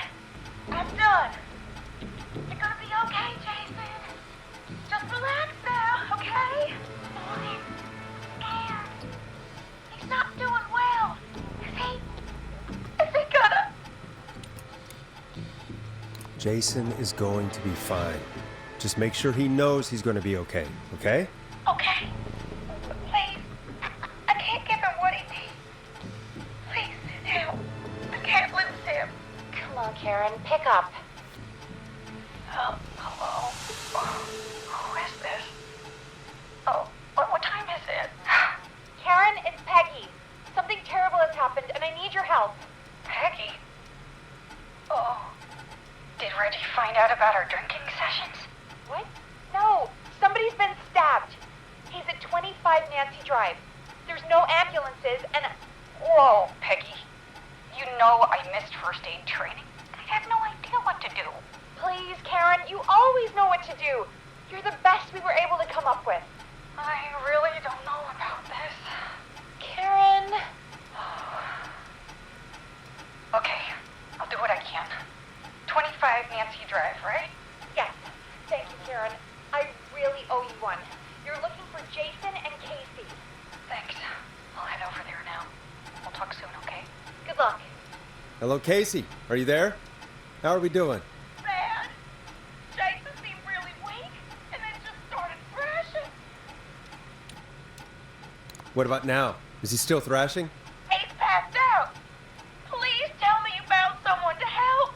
Casey, help is on the way. My colleague will be there soon. You hear that, Jason? Someone is coming. You're gonna be just fine. Just hold on for me, okay? Just hold on. Come on. Hello? Jason, Casey? I'm Karen. Peggy sent me. Are you there? Can you let me know?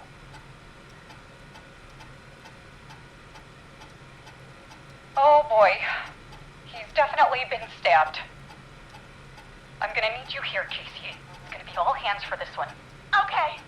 Forrest, we'll call you back later. I have to go now. Good luck, everyone. God, I hope he's gonna be all right. And with that, the show moves on. We're sending our best wishes to Jason. Well, after all that excitement, I think we could use some music. Come back upstairs when you're ready.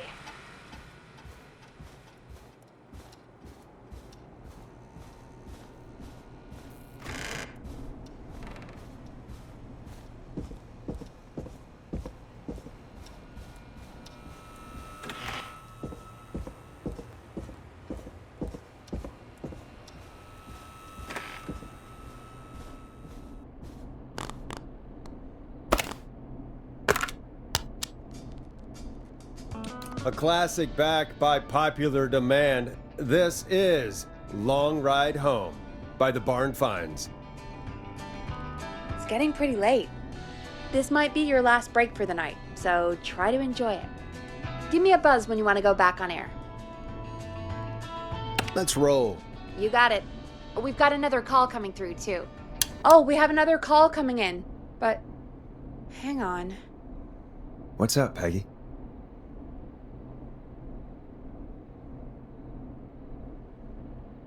Peggy? You're gonna want to take this call off the air. Who is it? Just do it. All right, folks, it's time for another track. Here's one to help you sit back and relax. We'll be right back after this. I hope this is good news, Peggy. Who have we got? Find out for yourself on line 1. Hello? Forrest, I'm glad I got back through to you.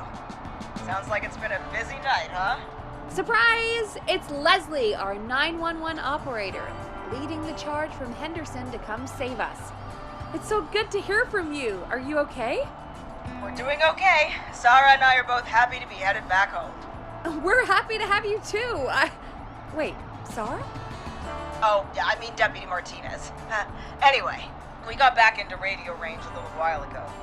We've been listening in, but haven't been able to get through until now. Ever since you found Sheriff Matthews, it's only gotten worse. It's been a long night. Well, it shouldn't be too much longer now. I'm glad I got through to you. I wanted to let you all know what's going on.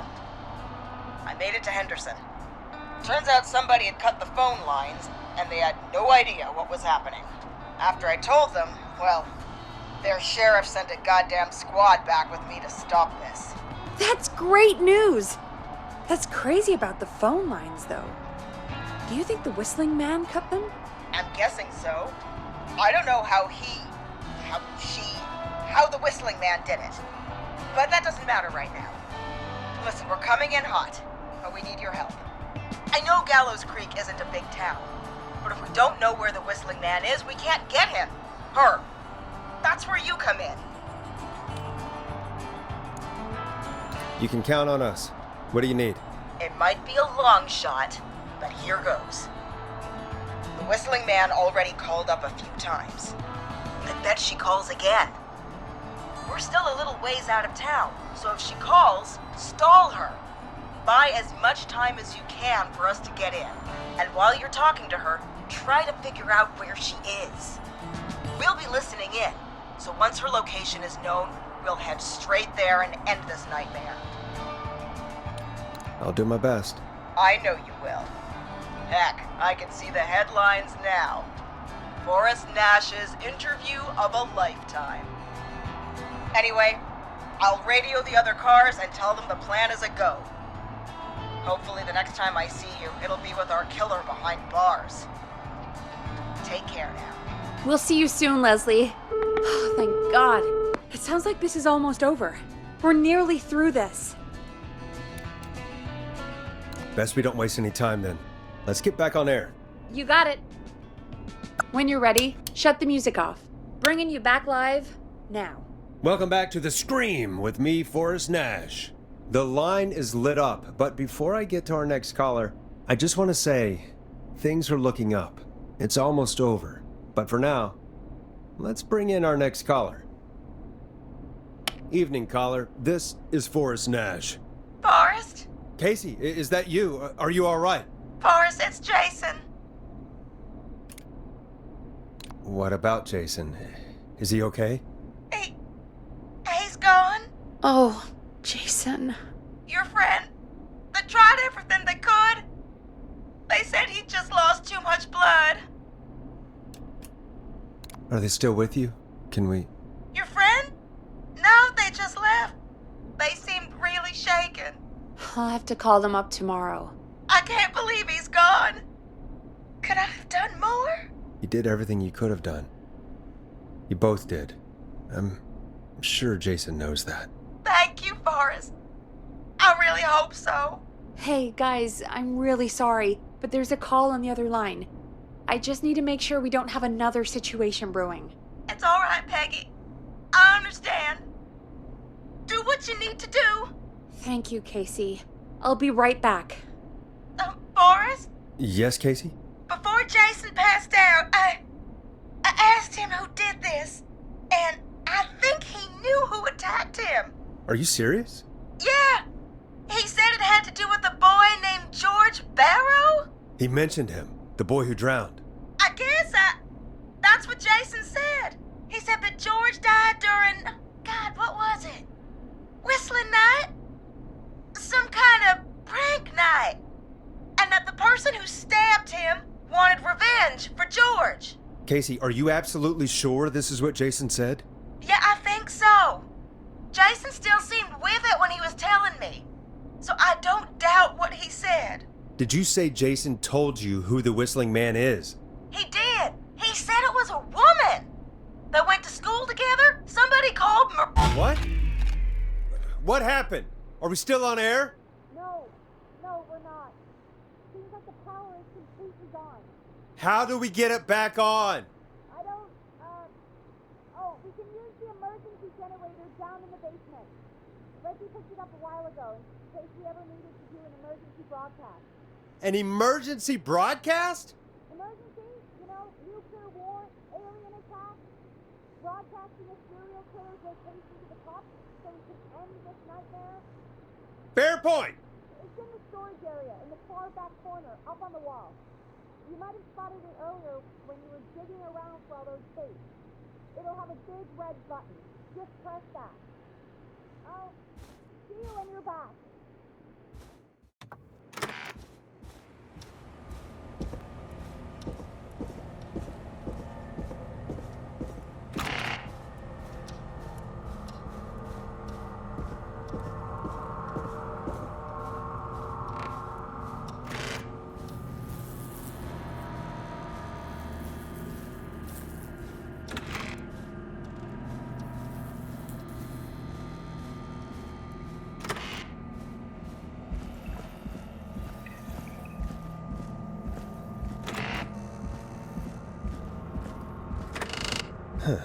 Far back corner.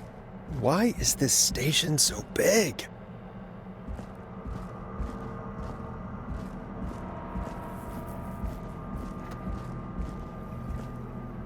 That must be it. Boom! We've got power.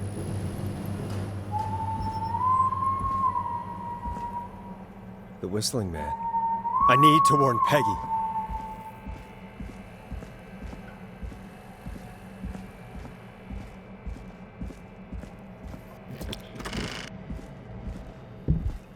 Peggy, are you there? Are you... Peggy! I need to get back upstairs.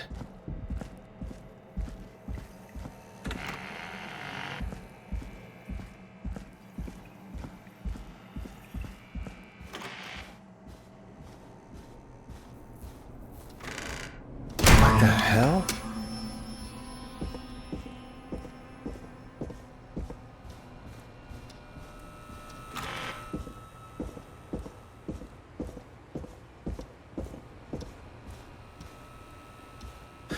Oh no.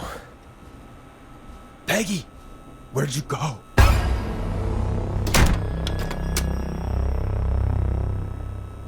No way. This can't be happening.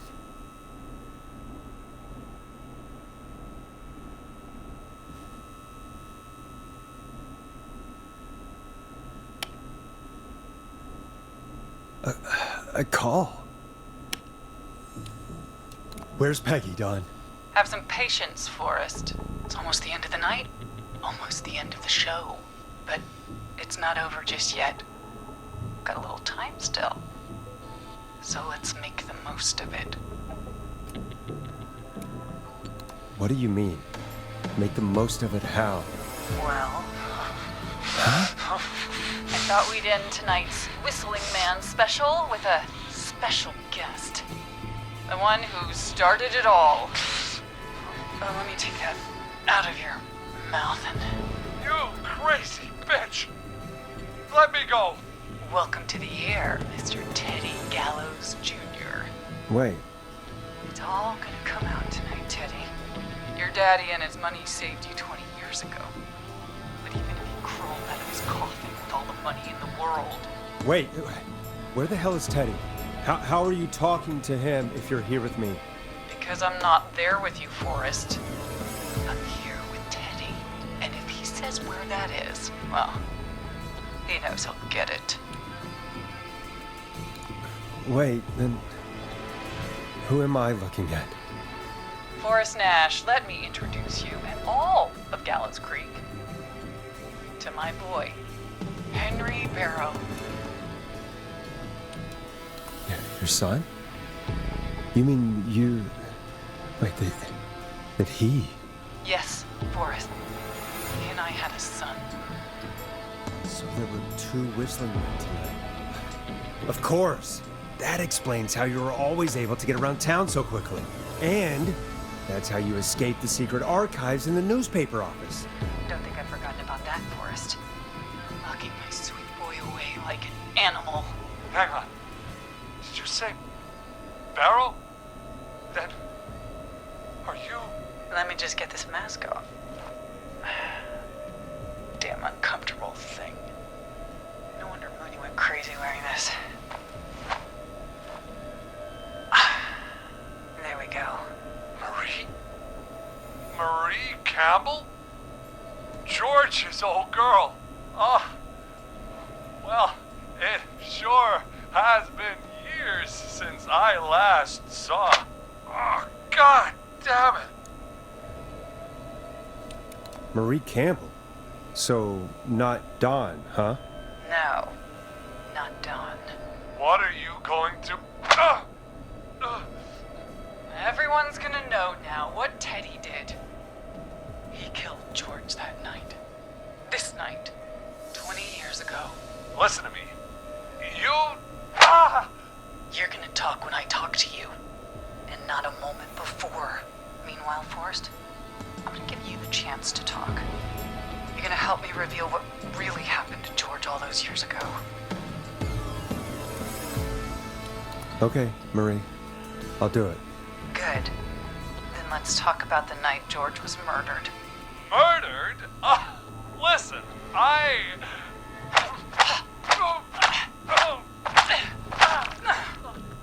I said you speak when you're spoken to. Now, I know you've done some good work tonight, piecing together what happened to George 20 years ago, and that's why I want you to interview us. Interview you? All right, I can do that. Thank you. I want you to help me and Teddy tell the story, Forrest. Do a good job. And hell, you might be the only one to leave here alive.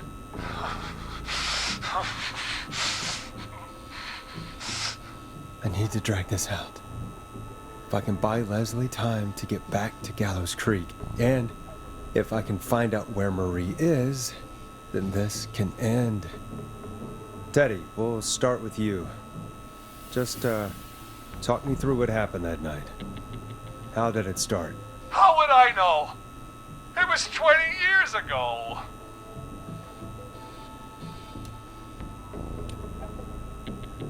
Teddy, be honest with me or we're both going to die. Honest?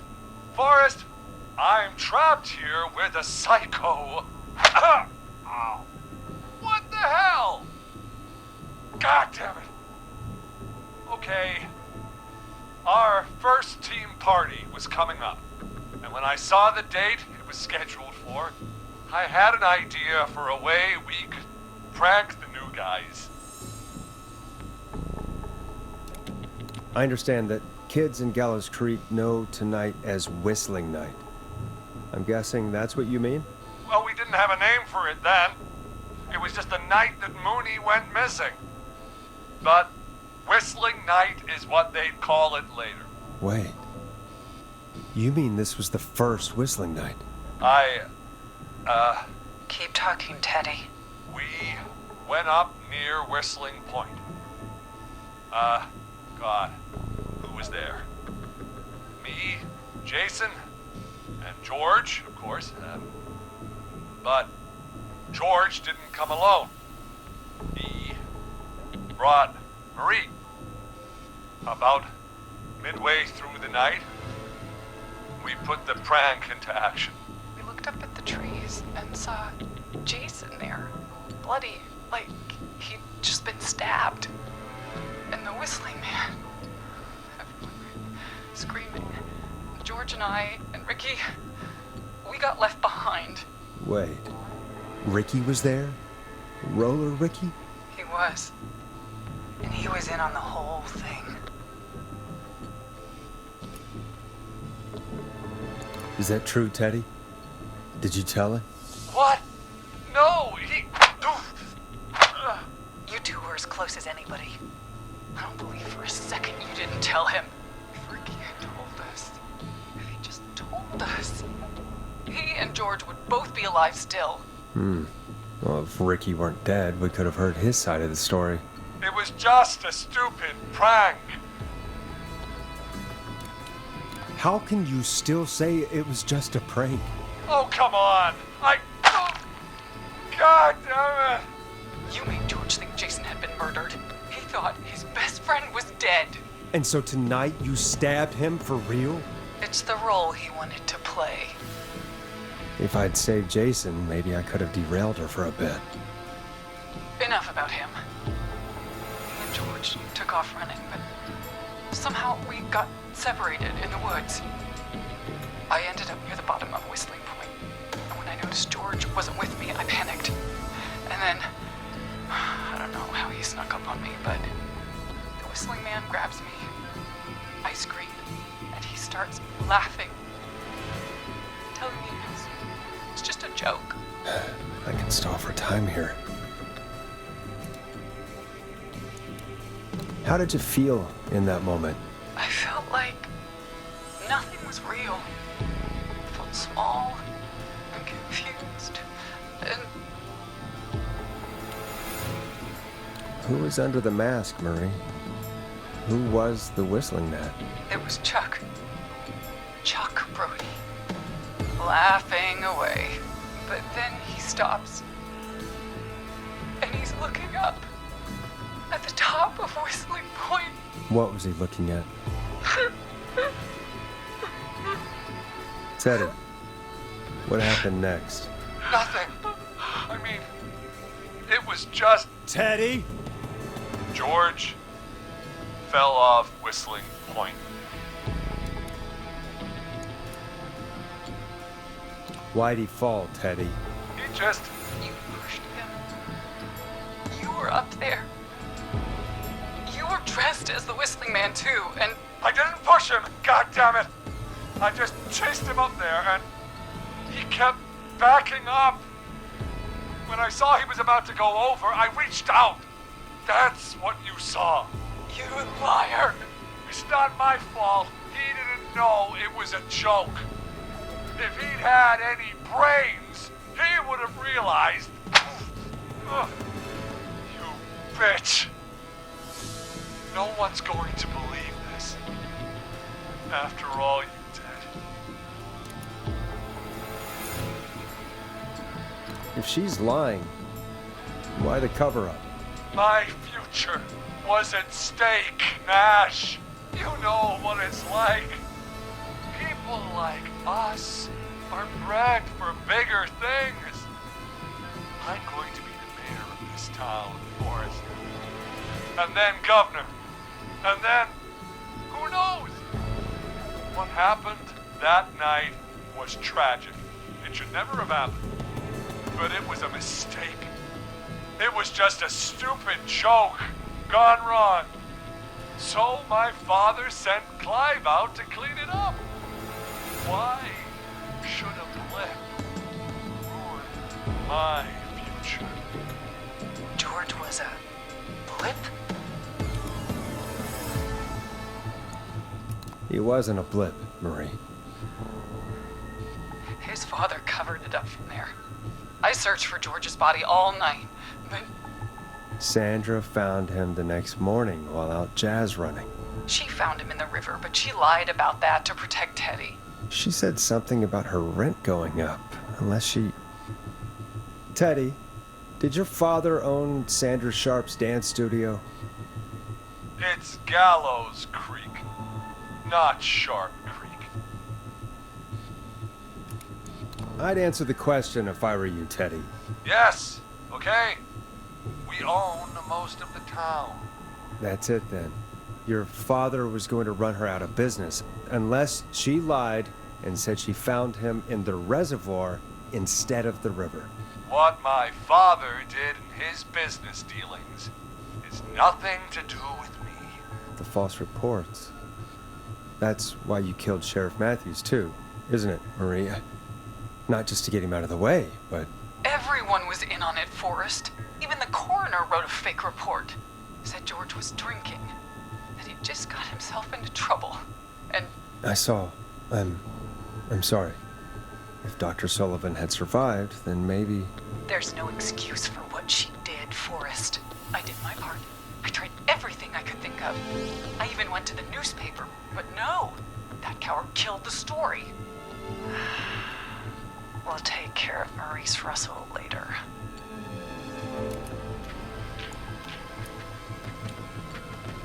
You've been through hell, Marie. I'm sorry.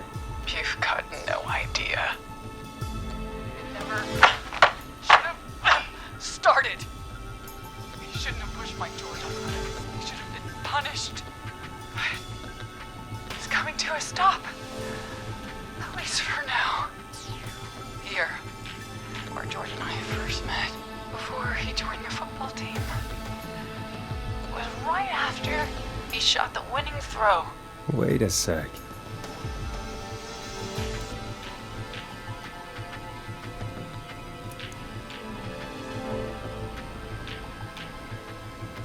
We're at Gallows Creek High, in the gymnasium. That's right, Forrest. Not that it matters, but yes, we're here. Anyway, I think that about wraps up the interview with Teddy. So... Marie? Where? Oh my god. Peggy! Teddy? You gotta help me. Quiet. You'll talk more later. Now I have to talk to someone who mattered more than you ever did. Peggy. It's been so long since I've seen your face. I worried you wouldn't come. Marie! Oh my god. I thought you... And here I was, thinking you'd forgot me. I'd never forget my own sister. Sister? Peggy, what's happening? Why are you even there? Wanna explain, Peggy? Earlier, while you were speaking to Casey, I got a call. You remember?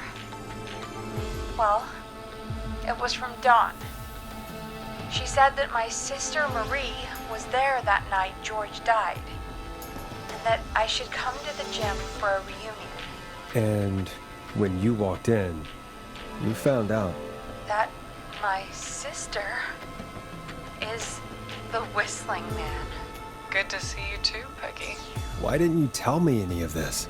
She said that it was my last chance to see my sister.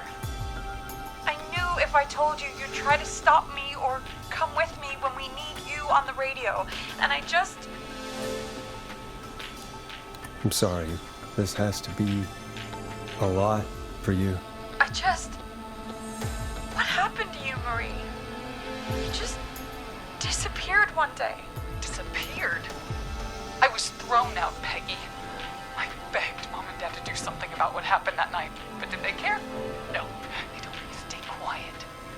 They only cared when they learned I'd been with George, and Marie, I'm so sorry. I never knew. It's not your fault. Really, it's Mom and Dad I should be seeing right now. But since they're dead and gone, well, I'll have to settle for the next best thing.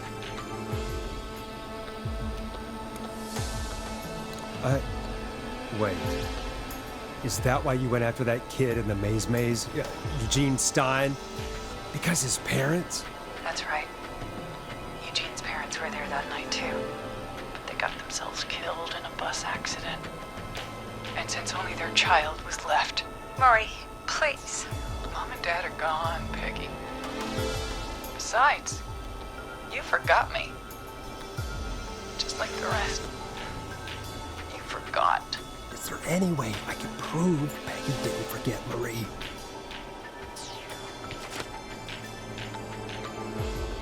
Marie, Peggy never forgot about you.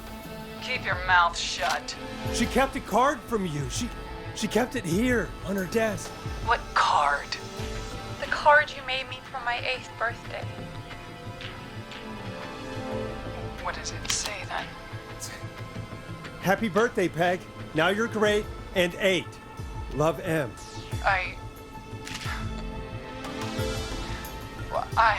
Henderson police! Freeze! No! Henry! Get out of there! Peggy! We have 2 wounded, and we're in pursuit of the suspect. Henderson police! Freeze! Forrest! Leslie, how's Peggy? She's been cut pretty bad, but we're here now. I'll be okay. God, Marie! Hey, Zara! I need you to look after Peggy. She needs help. Now, we got here just in the nick of time. Where's Marie? She bolted right as we got here. The police are right on her heels. It won't be long now. It's over, Forrest. Well, folks, it was a long night, but we made it through together. I'm gonna head off to go check on Peggy. This has been Forrest Nash.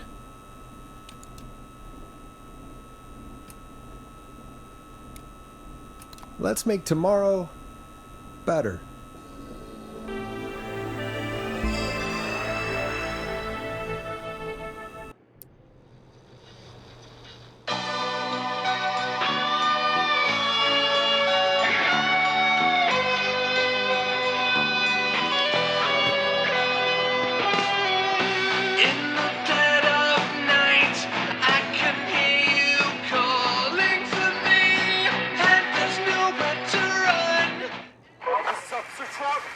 Come in. One suspect is in custody. We've trailed the other suspect into the nearby woods. And you won't let me go. Oh no. Here in the darkness, I've got this feeling. It's growing stronger inside of me. It's a killer frequency.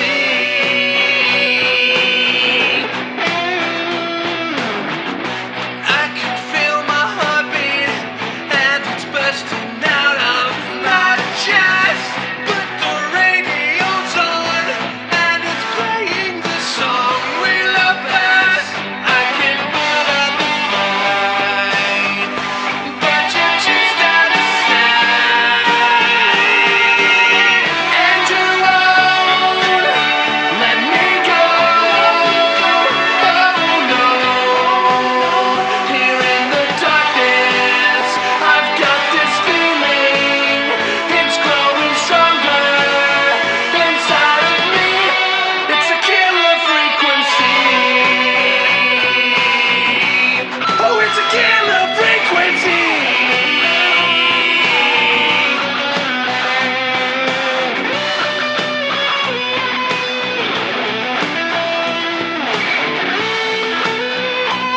We have the suspect cornered at the top of Whistling Point.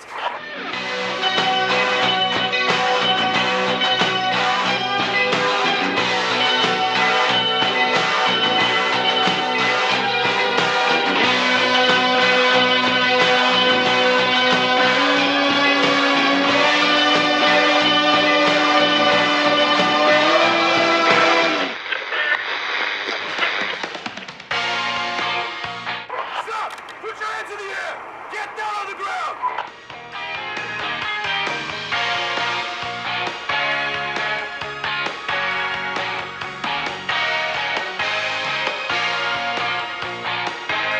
Don't move! Nobody else has to get hurt!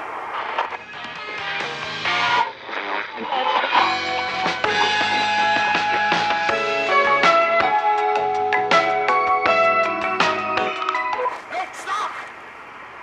Suspect has jumped!